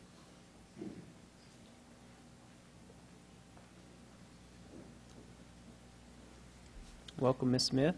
Thank you. Good afternoon. Is it on? Mm-hmm. I am delighted to present our spring benchmark projections today. I'm not going to read everything. If you have any questions, if you look at the chart, the information and goal is the 2012-2013 information. We started this school year at a grade of C with our total point value at 421. I went through and plugged in the last year's information with the proficiency from English language arts, mathematics, science, the growth for all the students, and the growth of the bottom 25. The data listed in orange is the projections from our spring ELS benchmark assessment that the students completed right before we went home for spring break. Our goal for this upcoming school year was to improve from a letter grade of C to a B, and based on the projection, I'm emphasizing projection, which ELS correlates very well with giving me a prediction of how my students will perform on state assessment in May. You have the figures in each box, and once you add them up, I can't remember exactly, but it does come out to a tenth of a point, but the final value is not rounded up. So it's projecting that at that point, we will be at a grade B of 477 points. I will share this information with my faculty and staff at our professional learning meeting on Wednesday afternoon, and I will emphasize that we still have a good 7 good weeks of instruction left, so that on the next slide, it talks about our instructional strategies that we've been working on, going on 2 years now, and it has proved to work for us. So, you know, as they say, if it's not broke, leave it alone. So it's working for us, and we're going to continue to do this with our weekly professional learning communities. We're going to continue to analyze the data in order to make instructional decisions. Everything we do is based on the numbers. So starting on Wednesday, we will analyze the data. We will identify the students who have showed growth. We do have some students, they're growing, but they're not growing at the rate we would like them to grow. So we're going to identify those. It will be very individualized, so that these last good 7 weeks of instruction that we have left, we're going to try our very, very best to get them where they need to be in order to show us a year's worth of growth. We have protected instructional days, sent out a calendar, and if you're not on the calendar, we protect out every minute of instructional time as much as possible. Continue to provide remediation and enrichment, starting our 2nd week of our after-school tutorial program, and the students who have been identified for that program is solely based on the student data. Any questions? Yes, sir. It looks like that the biggest leap forward has been in the area of science. Can you share with the board what specifically that you have done, your faculty has done to show this big increase, big improvement in science? Yes, sir. At this point last year, I had, at the beginning of the school year, I had a huge deficit in mathematics and language arts, and we put all our ducks in mathematics and language arts. But this year, the difference is we're putting all our ducks in, we're balancing everything. Everything is very individualized. We're looking at each student's data. We're communicating our expectations with the students and to the parents in student-friendly terms to encourage the students, to let them know that, okay, you can reach your goal, and we break down the goals into small increments and take them piece by piece. Have an awesome staff. The classroom teacher, science is only 5th grade. For 5th grade students are the only students who take that 5th grade assessment. But we can't start teaching it in 5th grade. We have to start in kindergarten, and it builds up. But awesome staff, not just 5th grade. We work together. The Discovery Lab teacher works along with the classroom teachers so that they're planning the instruction that takes place in the classroom. When they go into the Discovery Lab, it piggybacks on each other so the students can do the hands-on activities, especially for those students who are more hands-on, to where it'll help them grasp those concepts. The one thing that I do notice is that there, and I think you just mentioned it, is that there seems to be a steady improvement in mathematics. Mm-hmm. We're very strong school-wide. Pre-K, well, I don't have data to validate pre-K, but K through 5, we are very strong in mathematics. Okay, and I see that steady increase across all the student ranges that are noted here in the report. But one thing that I do notice is there is a little bit of a slipping going on in the growth of all students in reading. Can you, I mean, is it, as you just mentioned, we put a lot more emphasis on science, and of course that's what's helping the science scores come up. We've been, you know, pretty steadfast in our resolve when it comes to mathematics. Is it something you're still calibrating, getting everything, the system in order to make sure that reading is also improving? When I look at it, Mr. Spears, I don't necessarily say they're slipping. The figures in gold, keep in mind, those of end-of-year figures. We still have 7 good weeks of instruction left, and the benchmark assessment that we gave is very similar to an end-of-year test. Now, when I looked at the data over the break, I have a large pocket of students. We call them our bubble students. They are very, very close to meeting either proficiency, to where they will give us points in the top box at proficiency. They're also very, very close at meeting their growth target. And when I say close, it's a difference of two or three questions to where they can answer in order to improve these numbers. Also, the second thing that I noticed when in looking at this data, this summer, very thankful for the board, you guys approved to where we had teachers to come in over the summer and work on a district pacing guide. And we go by that pacing guide to sort of guide us in the areas that we were considered weak in. Those are the skills that we're going to teach for this 9 weeks, and today's the first day of the 9 weeks. So the teachers were a little disappointed, but I had to point out to them, hey, you haven't taught those skills yet. We have time left, and once you teach it, I feel very confident that the numbers will reflect the same way as the other skills that we've taught in the previous 9 weeks. Same thing with science. Life skills came in very low, but this 9 weeks, we're going to teach life skills in science. And so once my teacher teach that and teach it to mastery, feel very confident that we'll receive a few extra points in that category as well. So they're not slipping. We haven't taught it yet. Sure. Thank you. Board members, any additional questions for Ms. Smith? If not, thank you very much for the information. It's really great. Keep up all the great work. Mr. President, I'd like to make a comment. Mrs. Smith referred to training that we did during the summer last year, and I appreciate that. It was very beneficial. We did have a planning meeting today with academic coaches and Mrs. Lenore to work on plans for summer training, where we will refine the pacing guides that we developed last summer. We'll begin the development of Common Core units for the first 9 weeks.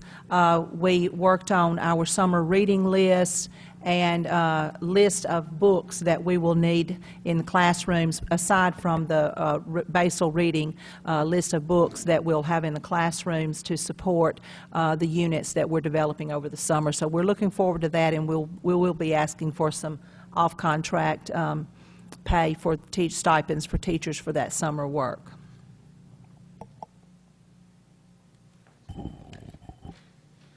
Good evening. Good evening. Welcome, Ms. Overstreet. Thank you. I feel like I've made a beginning presentation, a middle, and we're close to the end. So proud to tell you today how we're progressing towards meeting our target at Franklin Academy. The first slide that you'll see applies our impact data that the state has. You'll remember at the beginning of the year we reported that we were a C, but when we applied the impact data, our school actually scores a B.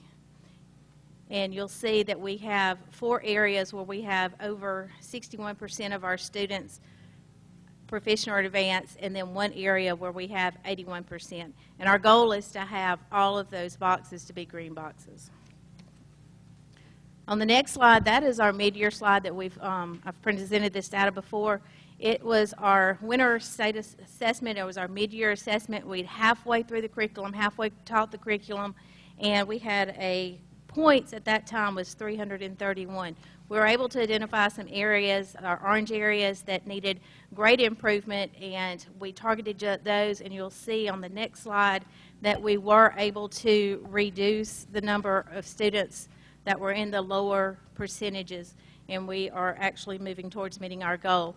On the spring ELS assessment that our students just took in February, we had a 43-point gain in the 8 weeks from the test before. So our students and our teachers are making gains, and we feel like we're moving towards the right direction for us to meet our goal. The goal that we want to have, we started with, several years ago, we were a D school, then a C school, and in the beginning of this year, a B- school, and we're really, really targeting to be an A school, with the realization that we have some things that we're working on.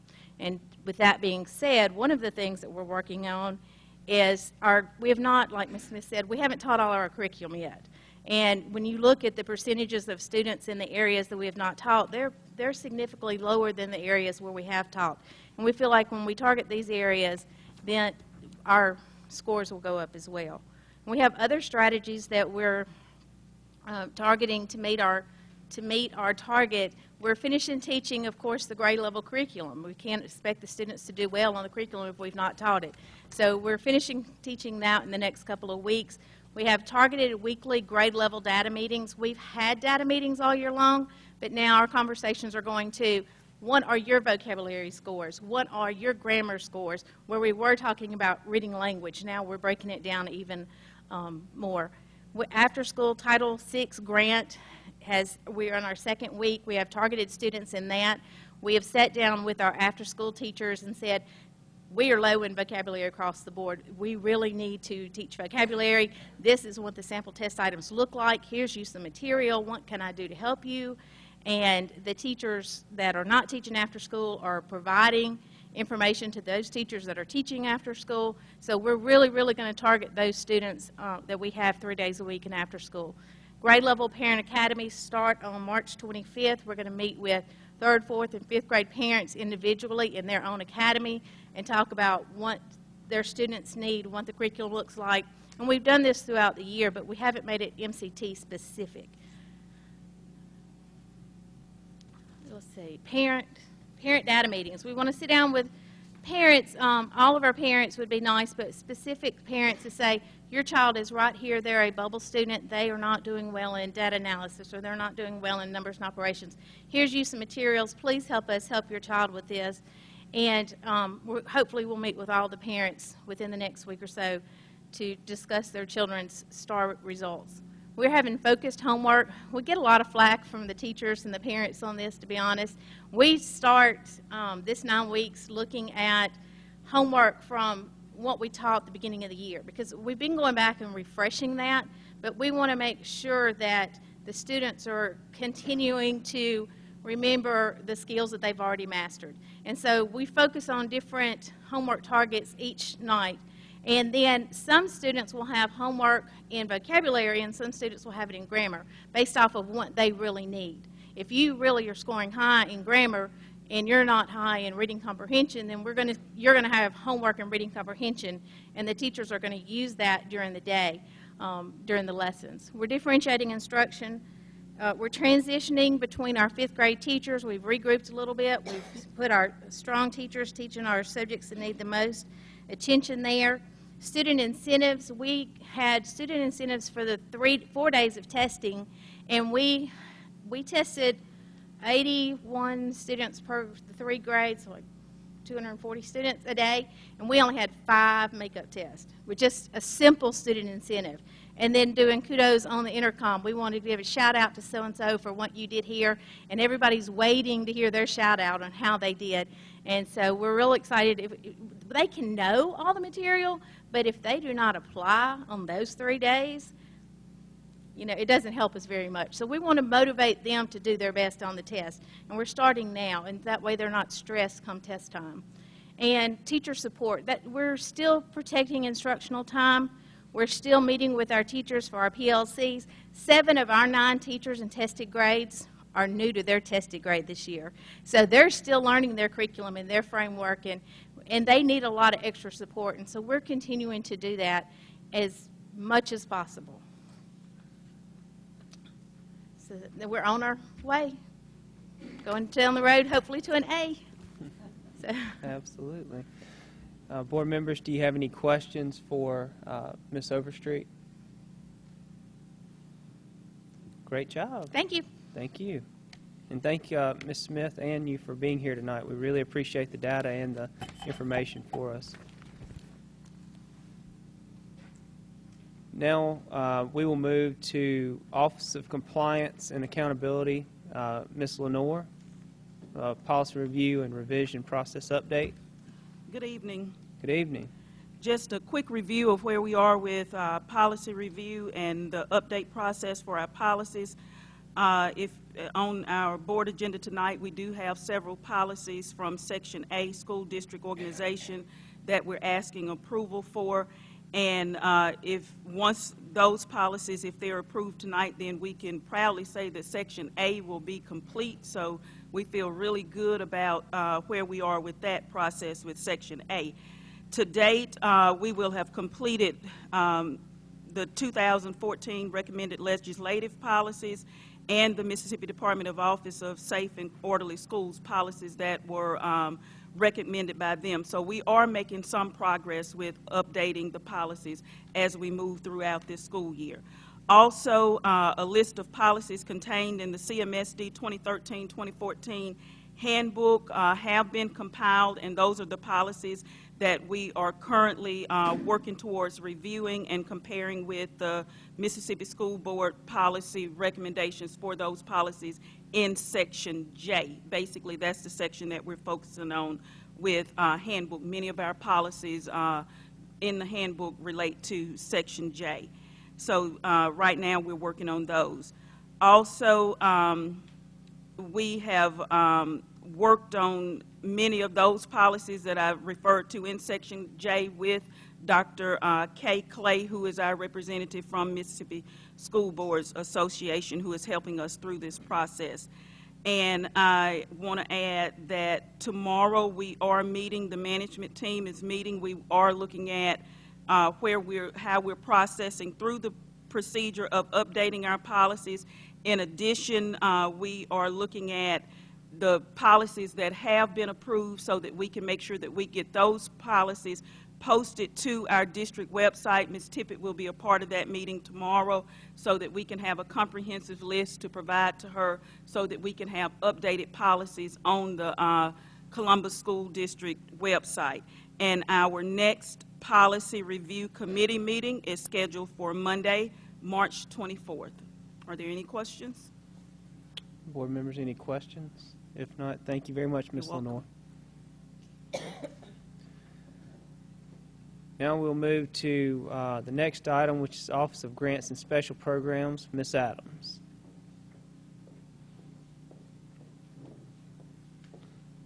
Good evening, Mr. Spears. Good evening. Ms. McGill, Mr. Dunn, and board members. How's everyone this evening? I will be brief.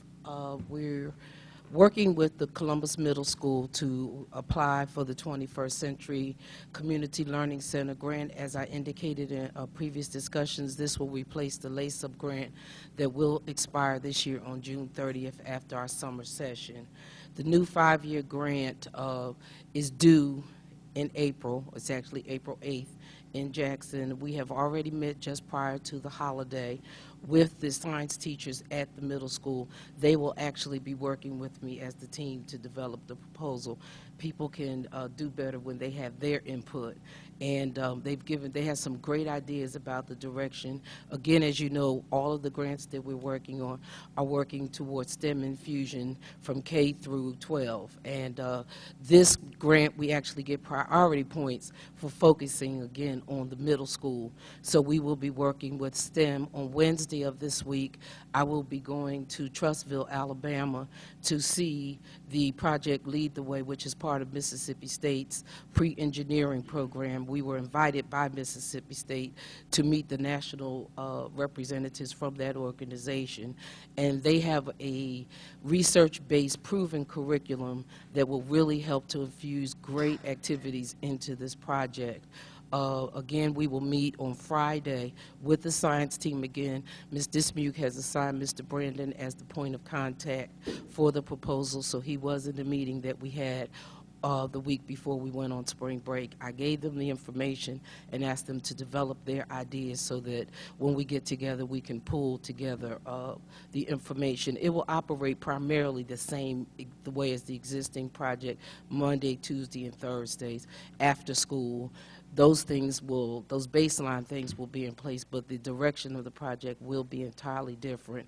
I do also plan to contact Aurora and Stark Aerospace to see if they will do the same thing for us that they're doing with other school districts in terms of enrichment and project-based activities.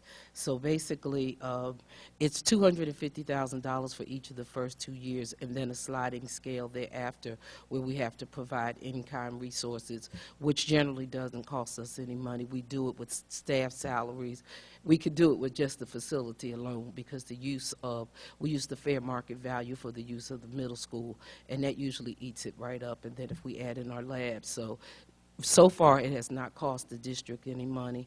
It's been successful, and we appreciate the Lace-Up project, but we do want this one. When we went to the technical assistance workshop last year, they asked us to take these projects in a STEM direction. So this fits with the direction that we're going in anyway.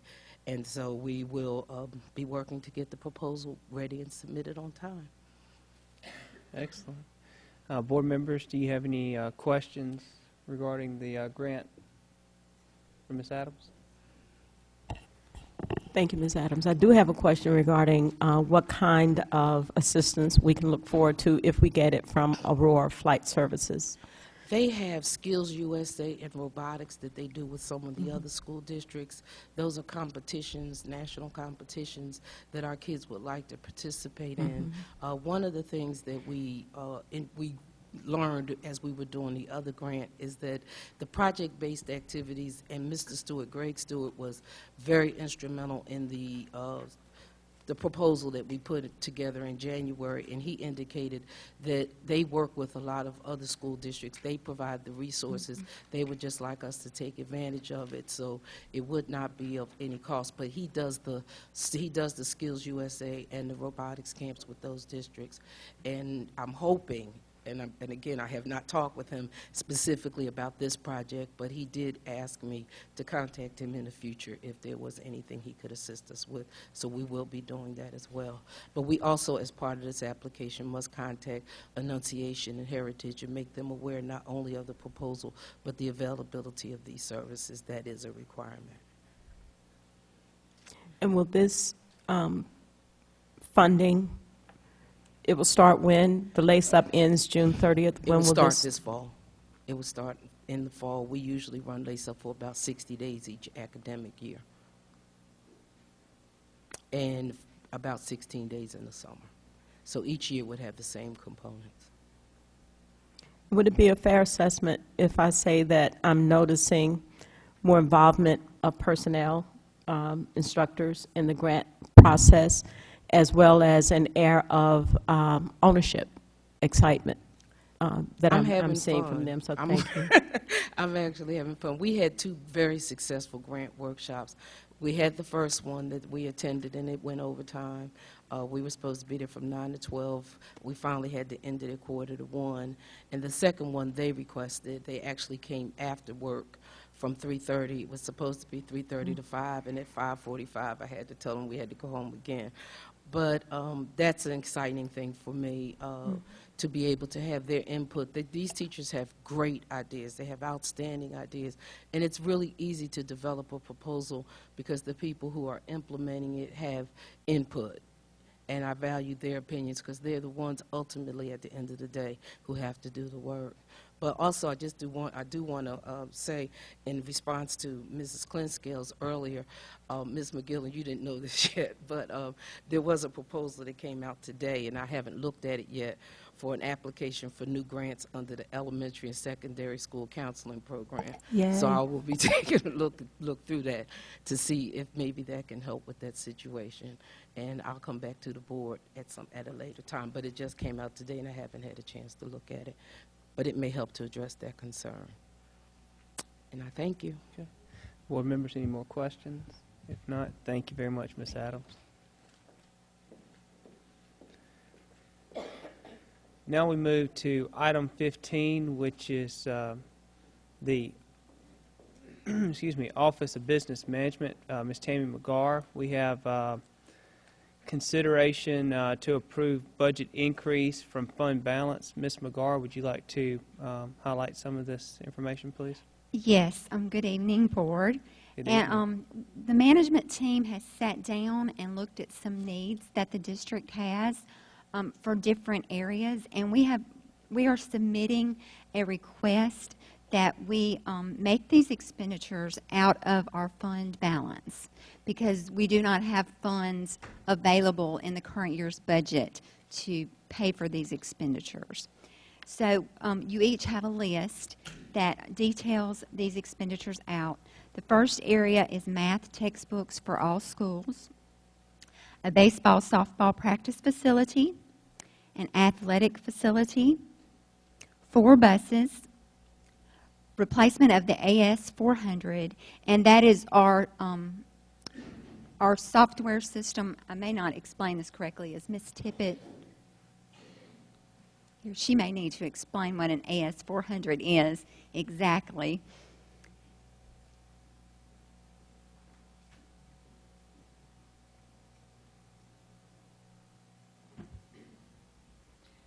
An AS400 is a mid-range class server that our financial system runs on. Okay. And then we also have management information systems at all of the schools, wireless access in the schools, and a new restroom at Joe Cook Elementary. All of these expenditures total up to $1,058,768.90.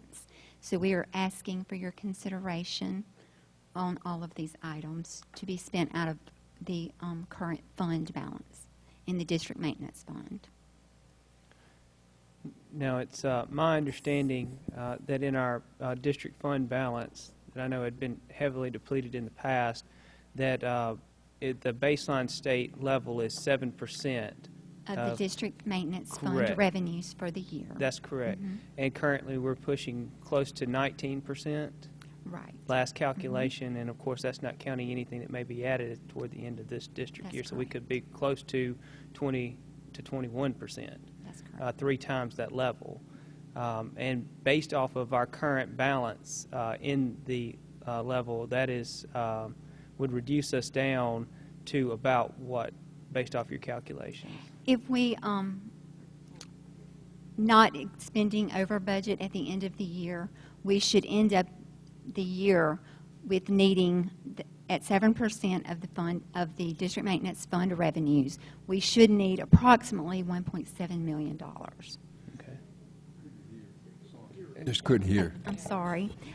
If not exceeding the budget at the end of the fiscal year, we should need approximately $1.7 million in fund balance in the district maintenance fund. And currently that fund balance is? It is around $12 million currently. Oh, yes, I'm sorry. It will be $6 million at the end of the fiscal year. Okay. All right. Did you have a question, Ms. Riddell? Or Mr. Lewis? I have a question. Are you saying that that you would like for this list of things, which is going to be 1.9 million, mm-hmm. and then also we're going to need another 1.7 million out of that same fund? Well, the state requires a minimum of 7% right. of the district maintenance fund revenues for the year. And so we would need that fund balance to be at that 7%. It would need to be about $1.7 million. Okay. Yeah, we currently have about $6 million, and this would put us down to about $4 million, which still exceeds the required amount. That is correct. That we must keep in there. But no, we're asking for 1.9 of that. And basically, so the baseline 7% would be about 1.7 million, and so even if we were to lop off of what is currently in the district maintenance, that would still leave a surplus of about $2.5 million above the state minimum, which is still going to keep us well over that threshold. That is correct. May I make a comment? Sure. I'd also like to say that the district management team has been working with our principals and department heads over the last 4 to 5 weeks to ask for their input and to determine their needs for now and in the future. And so we developed a spending plan that would have us purchase what we can in this year's budget, put into next year's budget what we are able to purchase, and then we determined that still remaining, we have these needs. And let me just make a comment about the math textbooks that we've listed. It is math textbook adoption year, and that is one of the largest expenditures related to textbooks because math and reading are the two largest. All students have to have those books. And with new curriculum with Common Core, we would need to make sure that every student does have a math textbook. So we were planning to, we're proposing to purchase kindergarten through 5th grade out of the one-time expenditures, and then 6 through 12 out of the 14-15 year budget. That was our thinking related to textbooks for math. Mrs. Tippett began doing an audit of the technology needs in our district back in about November, I guess, and she put together a list of the needs by school. And that was how we developed our needs for technology, along with the principal's input. So that's how we came about the technology. In addition to that, the need for the technology audit was begun because of the changes in technology related to Common Core state standards, and MDE required us to do an audit. Is that correct, Ms. Tippett? We had a survey and audit to do back in the fall. I'm not sure exactly when that was. And so we began the process of looking at the needs related to technology and taking the park assessment when it is online in 2015. I think that's correct, Ms. Bragg. Is that right?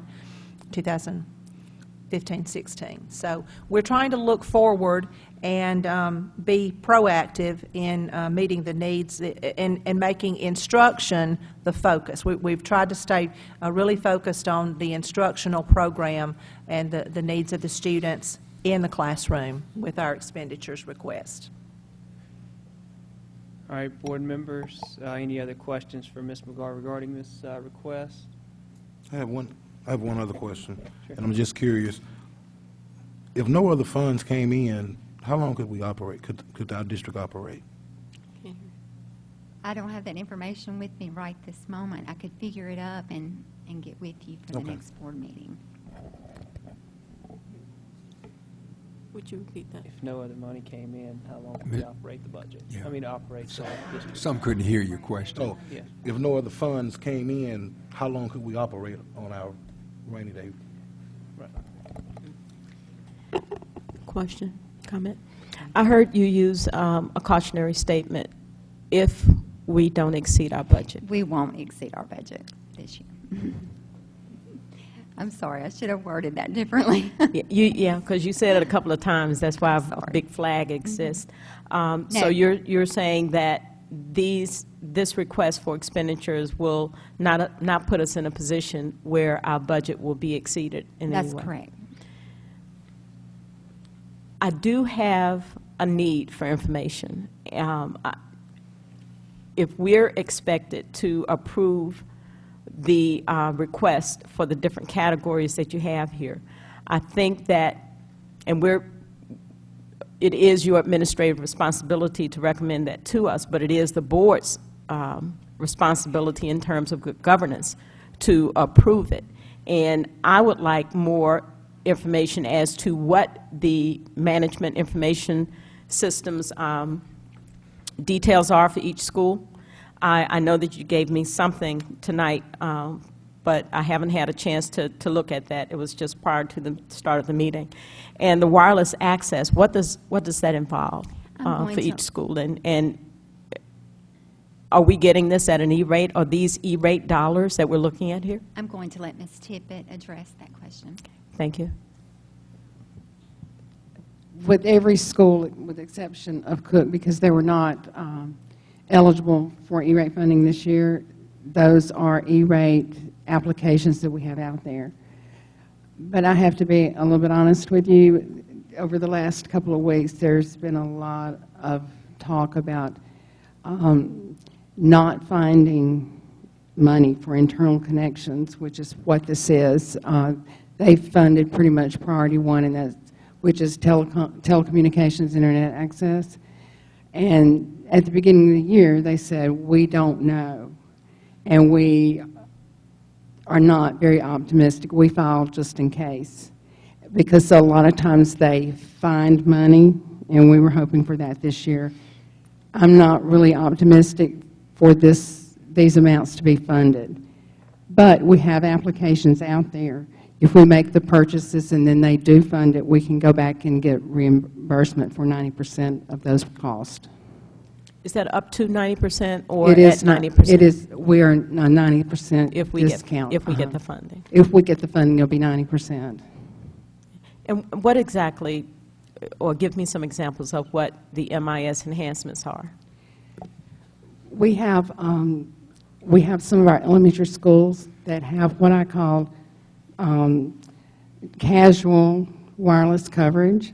They have coverage through most of the building, but not sufficient to provide a classroom full of laptops or tablets.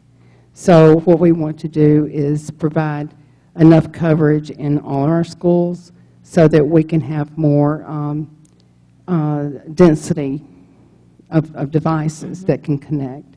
We have some schools that have old wireless that have had it for quite some time. We want to upgrade some of those to faster connectivity speeds.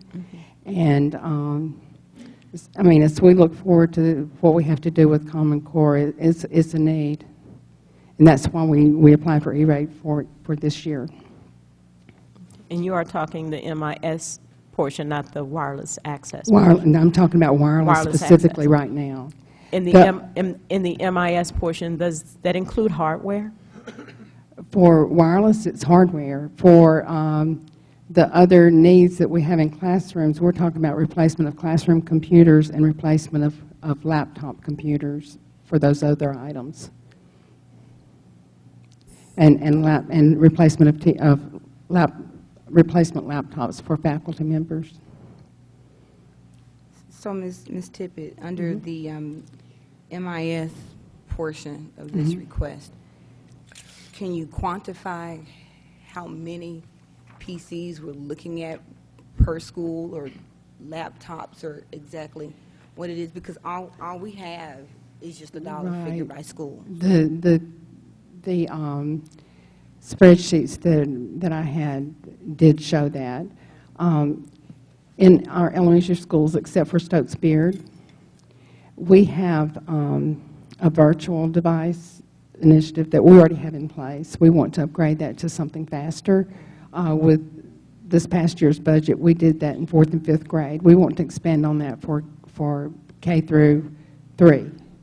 And that's included in that. So the number of classrooms that we need to do that for each is what I had detailed out and what I put together, as well as a laptop computer for each teacher, so that they can have that resource to take home with them, you know, to help them as they do their lesson planning.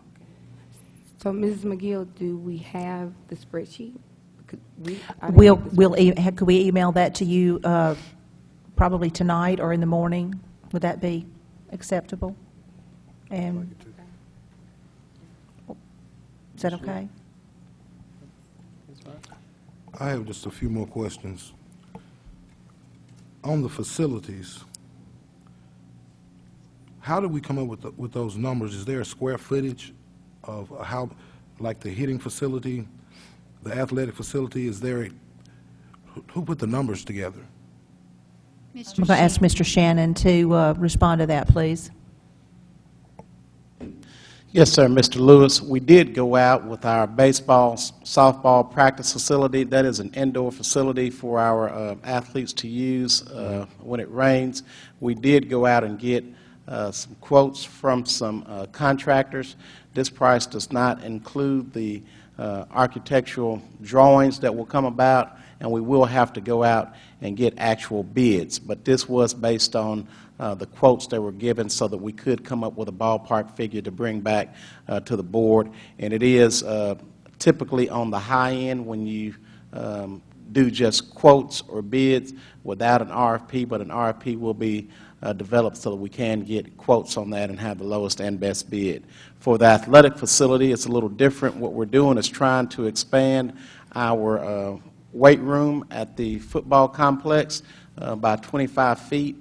The excitement that has been given or drawn by our football team, we have more athletes that are participating now in our program, and our weight room does not provide an adequate space for them to get the weight training that they need. So we want to expand that facility by 25 feet.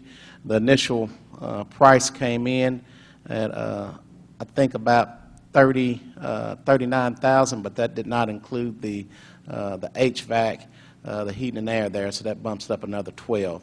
But again, those are the quotes or bids that we have, and we would officially we'll try to get better prices on those. But those are on the high end, so they may come in a little bit less. I'm sorry. Thank you. On the 3 regular buses, I think that some of our buses have aged a little bit, might be double digits. Yes, sir. They're over 12 years old, which is we're supposed to retire those at that point. Just wondering, do you know how many we have that's 12 years old? That are in daily operation, it is about 6, I believe. I don't have that exact number. And what we're planning on doing is buying the regular buses out of this one-time expenditure out of fund balance, and if it is approved. The sped buses are a little higher because of the equipment, the wheelchair lifts and things that are on the sped buses, and we will build in some a progression to buy at least 2 buses a year so that we don't fall behind with those buses any further. Okay. And one last question. Mr. Brown, is there any federal money that can be used for the one sped bus? No, sir. The purchase of a sped bus is just like any other sped. That's considered a basic function of the school, but we are reimbursed for the actual use of the bus, running the routes and the cost of it. Thank you. Question. How will the proposed building of a facility improve student achievement? Well, we hope that with the requirements that come about for being able to participate in athletics, that will enhance the performance in the classroom. As you know, all students have to be academically eligible in order to participate, so the draw of being involved with a winning program and being able to utilize a brand new state-of-the-art facility with our weight room and with our baseball facility hopefully will be motivation enough for our students to perform at the highest level possible. We do not believe that this is going to produce straight A students across the board, but it will motivate our students to try to perform so they can be a part of those teams in order to participate. And I just echo that I know the board has time and time again in visiting schools, talked about how that we wanted to invest in academics, athletics, and the arts. And so this is kind of a step down that path to be able to do it and fitting a need for what the student base is asking for. So board members, are there any other questions regarding this request? If there's no other questions. Yeah, I'm sorry. There is one other question. The item regarding the restroom at a cost of $350,000, that wasn't addressed. Can someone address that? Yes, the enrollment at Cook has gone up from about 650 to around 930 or so, and we asked principals earlier this year to analyze their instructional day to make sure that every minute of the instructional day was being utilized, and you heard reference to that in the reports from the principals a minute ago. We asked them to look to see if students are wasting time standing in lines anywhere, waiting to go to lunch, waiting to go to restrooms, waiting to get water, transportation, looking at any area where time might be wasted. And so at Cook, it was determined that students do spend time waiting to go to the restroom, especially when going back and forth from lunch and from recess. So those are, the two most critical times for students to get out of the classroom to go to the restroom. So that precipitated the need for us to look more closely at that building. And we do have a new section on that building that does have restrooms. We have a couple of restrooms on the front, and then on the back hall. This proposed restroom would be toward the auditorium end. Now that we have so many activities, with it being an art school, so many activities down toward that end, it was determined that that would be the most beneficial place to address the needs of students coming and going from that end of the building. Mr. Shannon, do you have any other comments about that facility? Mrs. Fisher, if your question does relate to the cost, that is based on $125 to $150 a square foot, and we are projecting at the high end. Of course, when the bids come back, we do think that price will be a little bit lower, but we did go ahead and put the high end of what that would cost on this proposal. And is this a female and male set of restrooms, and how many stalls, and is this estimate based on? The male restroom would have the 4 urinals and stalls in there. The female restrooms would have approximately 6 stalls in the female restrooms.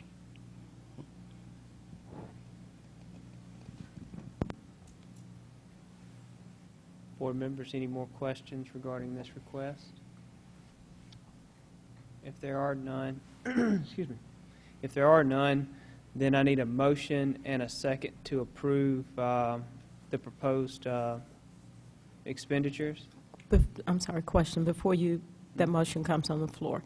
Is it possible to segregate some of these things and take them category by category, as opposed to, because if I were to vote now, I vote no, and I don't want to do that. There's some things that are worthy on here, especially the textbooks. So is it possible to segregate or itemize some of these things?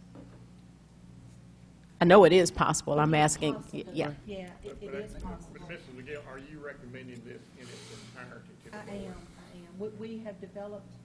We have developed a spending plan based on these items being in these expenditures, and then other items being placed in the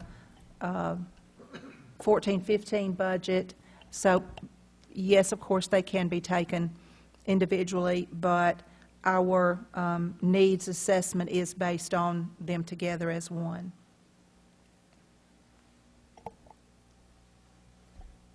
So, board, what would you like to do? I'd like to make a motion that we approve the request to transfer the $1,958,768.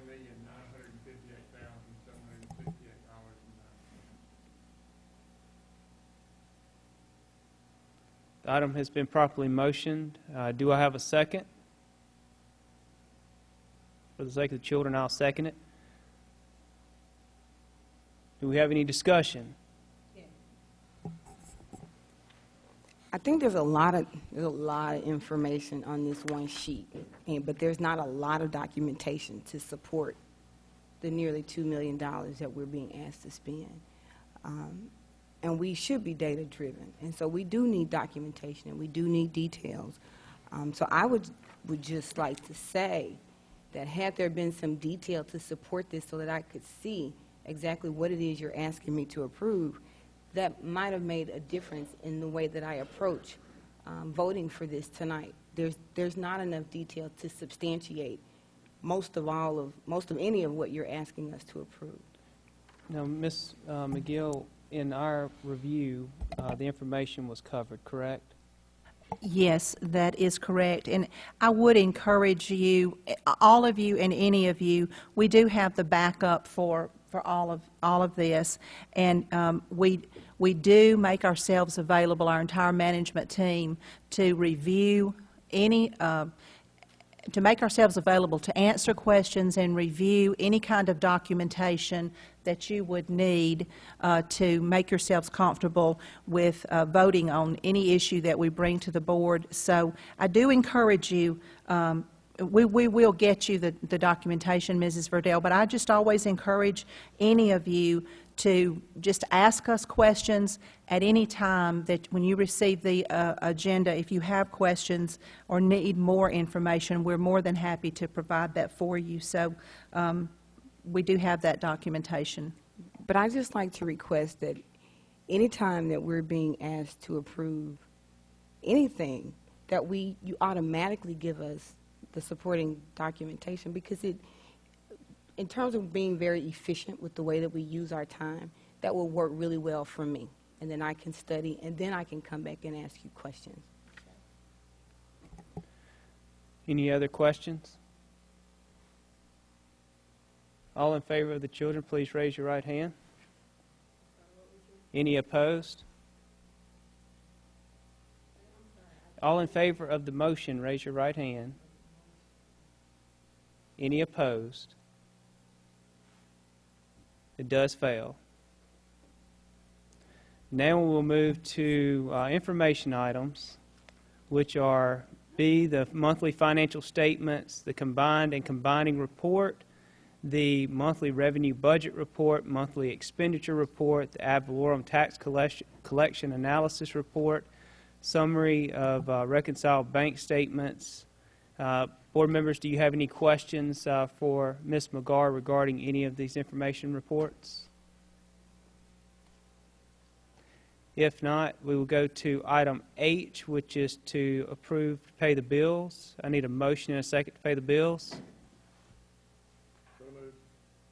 Do I have a second? The item's been properly motioned and seconded. Any discussion? All in favor, please signify by raising your right hand. Any opposed? It is unanimous. The last, let's see here, report is the monthly safety report. Board members, do you have any questions about the safety report? If not, we will move to item 16, which is the transportation report. Board members, do you have any questions about the transportation report? I do. I asked at last month's meeting, I had some questions about that report, and Mr. Shannon graciously replied back to me via email. But I would, Mr. Shannon, ask that you would share that feedback with the entire board, please. Most certainly, Mrs. Verdell. I appreciate the opportunity to do that, and I apologize for not being present when this question was asked. Our transportation report does a comparison over past years with this current year, and what we compare is the first year that we outsourced transportation, the last year, this past year that we outsourced transportation, and this current year. Our current contract does say with EchoRide that we would have approximately $1.8 million budgeted for transportation. To me, that equates to $10,000 per day, and how I get to that figure is we have 180 school days that we transport kids, divided into that 1.8 million, that's $10,000 per day. So the reason that the bill does fluctuate sometimes is because the number of days that are in that billing cycle. We have asked the vendor to put as many days into the billing cycle that we possibly can, but we definitely want to meet the deadlines for reporting, getting our bill to the person that processes our claims docket. We have met throughout the year several times with the vendor. At the beginning of the year, I did have some concerns about the size of our bill, the amount of our bill, but I have been assured that we will come in at that $1.8 million or below, and my projections do show that. Of course, we will end at the end of May, and June and July are small months for us because we do not operate except for the grants and the partnerships that we have throughout the city. Thank you for sharing. Board members, do you have any more questions regarding the transportation report? If not, we will go to the Child Nutrition Revenue and Expense Comparison Report. Board members, you've had time to review the data. Do you have any questions regarding the Child Nutrition Report? I have one question. In our recommendation for a policy change it regards open purchases, and understandably, child nutrition is basically left out of that, especially the purchases for the kitchen. But do you see our policy change as putting us in a position to save money in terms of the requisitions that will not be covered, or the items which will not be covered under open purchases? Are there any? I think that we will expend the same amount of money as far as actual dollars, but when you get to the man hours that are used to generate POs, it will save on that human resource time. For example, if a maintenance worker did need to go to a vendor to get a bag of screws, which may cost, 79 cents, that secretary would have to generate a PO for 79 cents before they could pick that up. Now, if we have a set amount that is billed against a PO, they could go and get that with that same PO up to a certain amount. Every purchase will still have to have a PO done prior to purchasing. We just don't have to do it each individual one. And the receipts have to be, of course, turned in and accounted for before that amount can be exceeded or another PO generated. All of our food purchases that we use open POs for are off the state bid price, and we currently use that practice now. Yes, ma'am. But there are some items that are that accepted or purchased separately outside of the state contract. Is that correct? Yes, ma'am. Yes, ma'am. So I understand your question. No, I don't think that will save us any money directly, because a PO will still have to be done. If anything is purchased over the $5,000, we do still have to get the two quotes, and anything that is over 50, of course, we'll have to follow the purchasing guidelines of the state of getting doing an RFP and doing the bid process. And one other question on, what's that, Fund 320, I believe it is. It says Airmark/Walker, but that ended in what period? January 13, January 14, but that didn't cover the whole year. That is actually what we paid for that bill that was presented to the board in January of 2013. Okay. Okay? Including Mr. Walker's services. Well, Mr. Walker would be January 2014. He just started in August of 13. So in January 13, we had Aramark. In January 14, we have Walker Consulting. Thank you. And I apologize. I'm looking at it now, and it is not very clear. I apologize, Ms. Fisher. Are there any other questions regarding the child nutrition report comparison? If not, we'll move to the next item, which is item, let's see, 18, Board of Trustees, A, which is to consideration to approve the following MSBA recommended Section A policies, which we have listed here. Policy ABCA, Policy ABD, Policy ADA, Policy ADB, Policy AEBA, Policy AFC, Policy AEAA. Before us tonight, board members, are there any questions? Or actually, I need a motion and a second to approve. So moved. The item's been properly motioned and seconded. Any discussion? Yes. On, just for clarification for the public as well as for the board, Ms. McGill, can you please elaborate just a little bit on the changes in BBBE, board member compensation and expenses? Which was, Ms. Fisher? BBBE. Okay.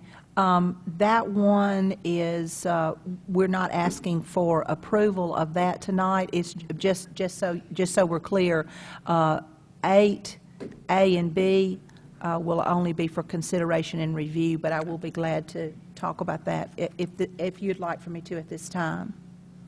If we could, let's go ahead and take the policies that are up for approval, and then we can move to that section. Let me, for my purposes, it's just 1 through 7 that we're voting on. That is correct, yes. Okay. Yes.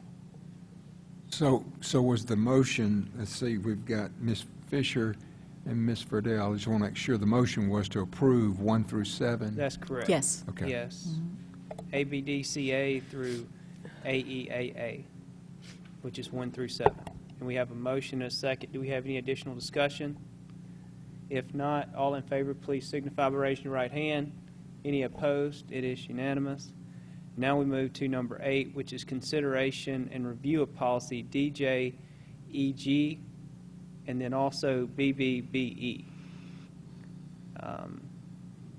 Ms. McGill, if you would like to discuss it.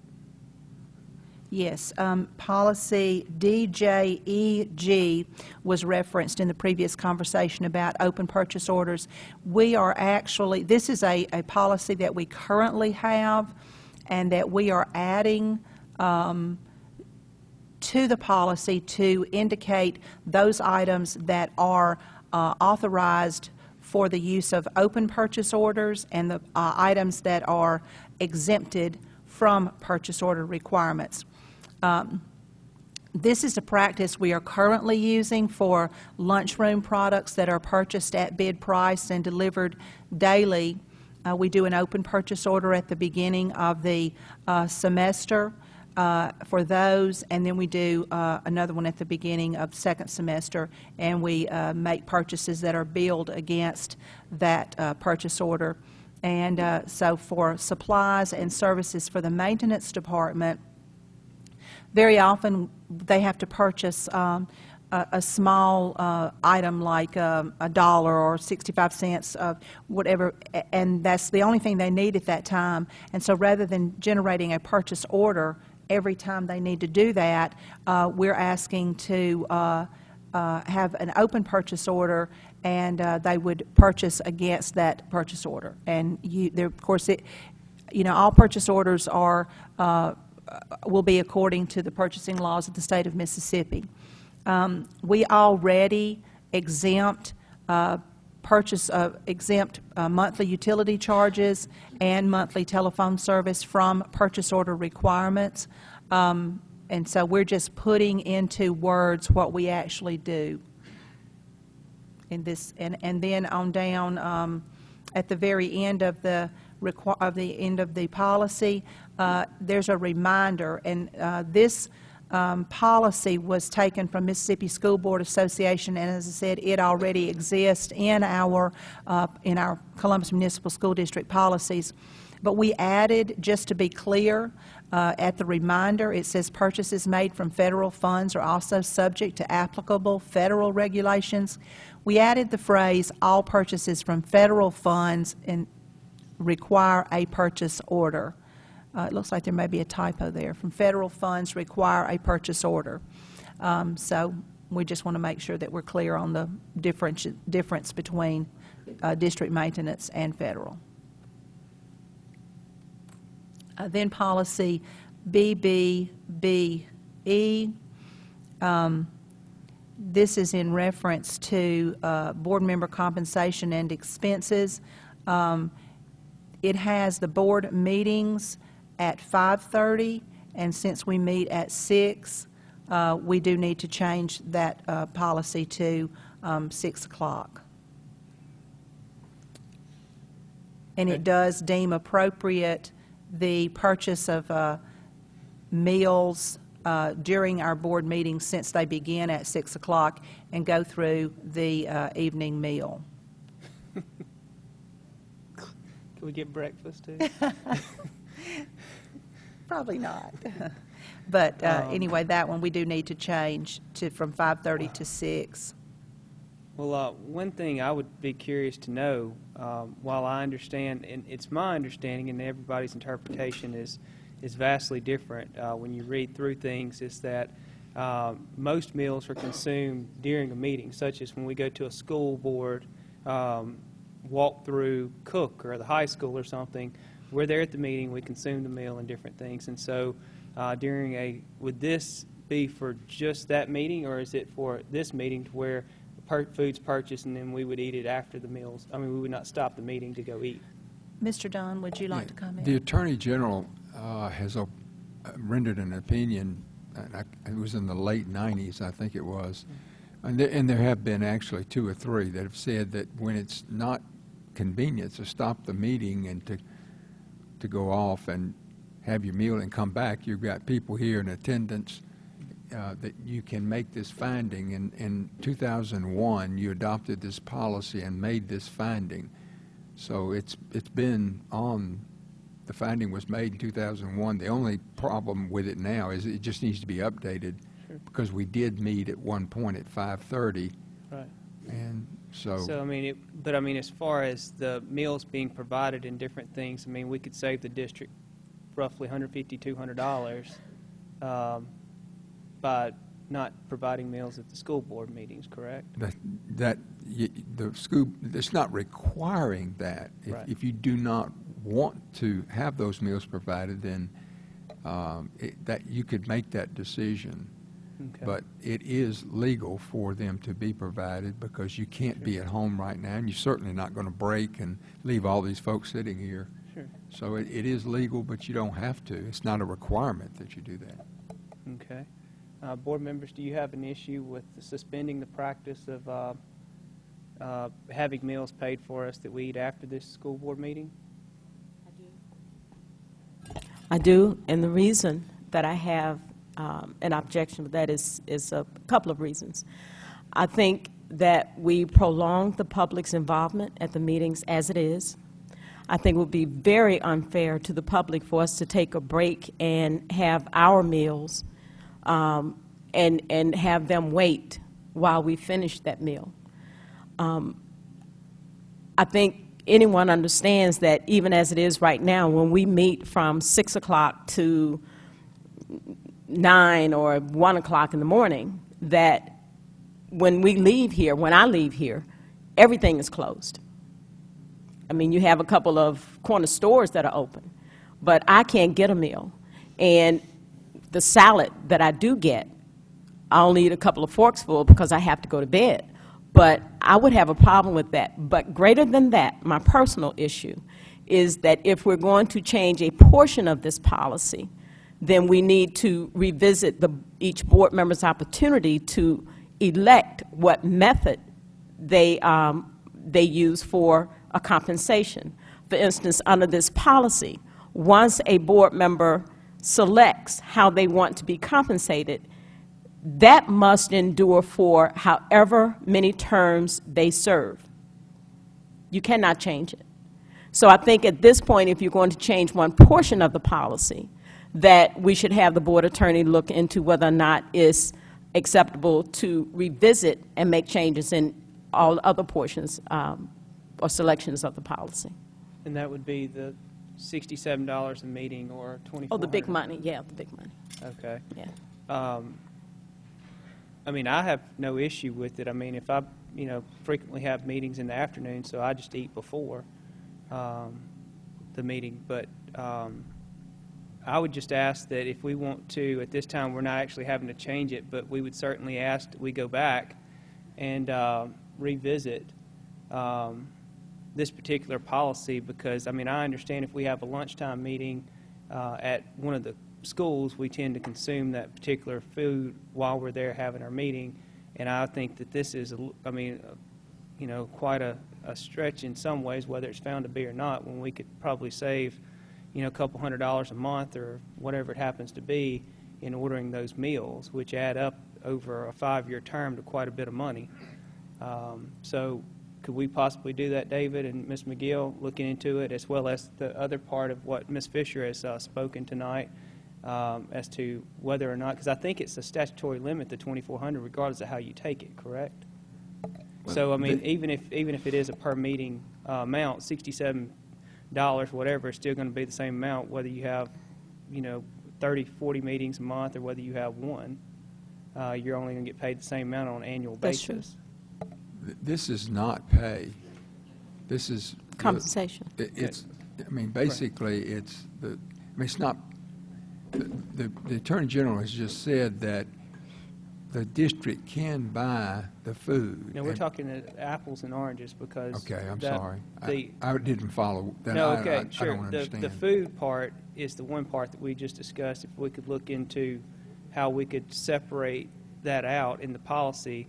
The part that I think Ms. Fisher was talking about was that when you elect to whether get paid per meeting for $67 or $2,400 a year, I think that is a statutory limit that, that regardless of what methodology you use, you still come up with the same number. It's the same number, but it's the right to choose which one you prefer. Okay.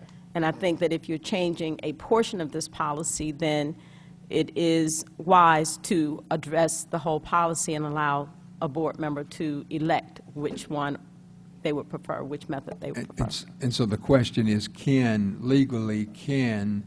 one board member choose one method and another board member choose another method? No, I know that they can, but... Like if you wanted it one way 1 year and then the next year you want... No, that's not what I'm saying. Mr. Lysenhauer, I hope you don't mind if I'm using you as an example, but he has served several terms. His first term, whatever he elected, now carries him throughout any other terms that he's serving. He has no right under this particular policy and state statute to change his option of how he receives a compensation. Okay. So the question is there a way to do this year by year? Could it be written so that there would be an annual opt-in? No, sir. The question is if we're going to change a portion of this policy to say that meals will not be served when it's an option in order to avoid a disruption of public's time, as far as I'm concerned. If we're going to consider that portion of the policy as a change, can we go back and revisit the rest of the requirements of the policy, such as electing whether or not you receive a lump sum or a monthly stipend? I think I can answer that question. I think that this board sets policy. Now, this policy, you're not being asked to adopt this policy tonight. It was going to be placed, basically presented tonight, not necessarily placed on the table, which is a special terminology under Robert's Rules of Order, but it was presented tonight for consideration. But it's not to be adopted tonight. But y'all, this board can make any changes you want to make to this policy within the law, and I'll have to look into that. I can't tell you right now tonight whether, but I'll be happy to report next month. If you would do that. And also, I would like, if we could, to quantify the amount being spent purchasing meals for board members during the meetings. I'd like to clarify that. The statement was made a few minutes ago that we're spending upwards of $200 a month on meals. The charge for everybody around this table tonight is $65. So it's not $200, it's $65, $50 to $65 a month. Okay. And that includes the meals that we're served when we go on our tours and everything? No, that's just for our monthly board meeting. Okay, all right. So I would still like to see, if we could, a number on that particular amount. So that takes us, is there any other questions regarding the two policies that we reviewed there? If not, yeah. I'm not positive about this, but does the board have to, I know it's not placing it on the table, but it was presented tonight, and based on the policy, I believe, it can be adopted at any meeting. So no action really is necessary tonight. I think it's just as long as it's presented. Okay. Right. I just want to make sure I had it straight. That's right. Now we go to item B, which is CMSD Superintendent Search. Board members, and let me give this to you.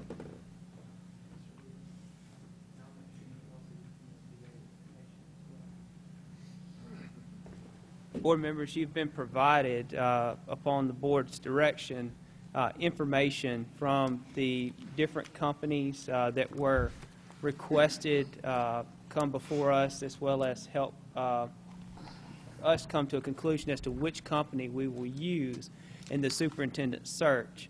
MSBA had provided us information, and as I discussed with Ms. Verdell, I will have Jan post that information if you don't happen to still have it readily available to the Resource Center, so that you'll have that in addition to the proposal from Hazard Young and Atia, as well as Ray and Associates. Each of those, and also the fourth candidate was Dr. Lester Beeson's firm. After discussing the information with him, he said that he would not be able to participate in the search. He didn't feel that because of some things he had currently going, that he would be able to provide us with the level of service that we would demand to conduct the search. And so I told him that I would pass that information along to you. With respect to the three remaining companies or entities, Mississippi Municipal School Board, Association, the Hazard Young and Atia, and Ray and Associates, they will all have representatives here at our April 14th meeting to talk and answer questions about their proposals, as well as, of course, anything else that we may want to ask of them once they arrive here, so that we can, of course, filter through and make sure that we come out with the company that's going to help us or assist us in our nationwide search for the next superintendent. And so, of course, they have their representatives that are confirmed to be here for April 14th. Is there any other questions regarding this? I have one question. I thought at the last meeting we agreed that we would have someone to come and present today. So I was thinking that since you gave us these packets, that we were going to review the packets in lieu of having a presentation, since there's nobody here to present today. No, that was not what we agreed to. We agreed that we were going to, you had empowered me by the vote and the action to go back and get information from them, and of course have them send representatives to come and present to us and answer questions. And so in talking to them as to what would align best with their representative schedules, it was determined that they could be here for the April meeting. And so that's what we have before us to work with. Is that different? No, it's not different. But I do believe, we don't have to check the minutes, but they were supposed to have been here today. Mm-hmm. But if you're saying that they said that they couldn't come until April. That is correct. Okay. So that's why we have Ray and Associates, as well as HYA and School Board Association, that have all been able to align their schedules to be here to present to the board. And at that particular meeting, is what we had discussed, that we would be able to ask questions and be able to come out with a conclusion as to who it is that we were going to utilize in that search. Let me ask you this, how much time is each one of these entities going to be afforded on the 14th? I'm just wondering if it's going to be a long time. Maybe we need a special meeting as opposed to doing it in conjunction with our regulars. I don't want to shortchange them at all is what I'm saying. Well, I mentioned to them that we would have 10 minutes for them to give a presentation, and then, of course, the board would have 10 to 15 minutes to ask questions after each presentation. I mean, just personally, you've given us a lot of information here tonight that it's going to take me a while to read through and digest, so I need that time in order to reflect upon the thorough proposals that we have received tonight. Well, and that's one of the things is that when I was speaking to the representative from Ray and Associates, is that in they coordinating their calendar and, of course, getting the information. Actually, Ray and Associates just got me their information the other day. They were talking about how that they do PowerPoint presentations, and it's really more fitting to what the district itself needs. And so they have a, I guess you would say, kind of a structured program that they will come and present that outlines not only their costs but other things that are inside this information, but also their processes and be able to answer more questions at that particular time. But they try to keep their presentations kind of limited in the sense is that they would rather field more questions and answer because every district is different. So that's kind of what they, conveyed to me. So just kind of skimming this, it looks like Ray and Associates has a base rate of about $15,500, and I'm guessing that it includes other expenses for travel and for advertisement and things like that. Correct. Okay. And the base rate so far for Hazard, Young, and Atia is $19,500. Do you remember what it was for MSBA? Does anybody remember what it was for MSBA? I sort of remember something in the $12,000 range. Right. Okay, thank you. And the other thing is, just as Dr. Waldrop and others have, and then of course speaking to them, is that it's all tailored to what this district is asking for. And while, yes, they have their base rates, I mean, just like anything, they know that they're not the only, dog in the hunt. They're going to come in and be willing to, work with us in trying to find what it is, what platform we need that's designed to us, for us to be able to make that next step. Is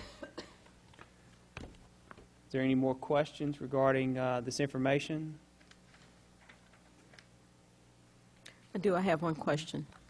In looking at the two documentations, AKIA makes a delineation on the student population for the districts that they've served and gives us references for those.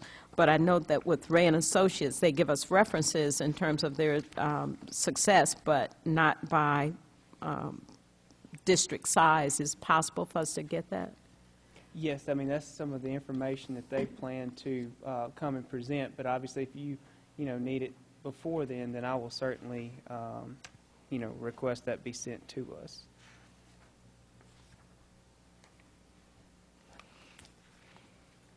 And, really what I look at more than anything as we go through each proposal is the details that are put forth. Is it something that, okay, well, they wanted a proposal, so we're going to generate 55 pages and staple it and send it to them, or is it something that they actually take the time to look through and learn about our district and, of course, compare that to a little bit more and give us more details. So I just ask that as you read through that, keep that baseline in your mind of, how to really evaluate these different proposals.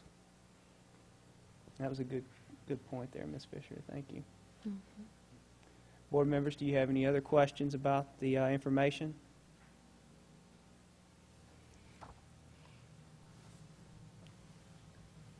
If not, we will move to our next item, which is information items, dates to remember.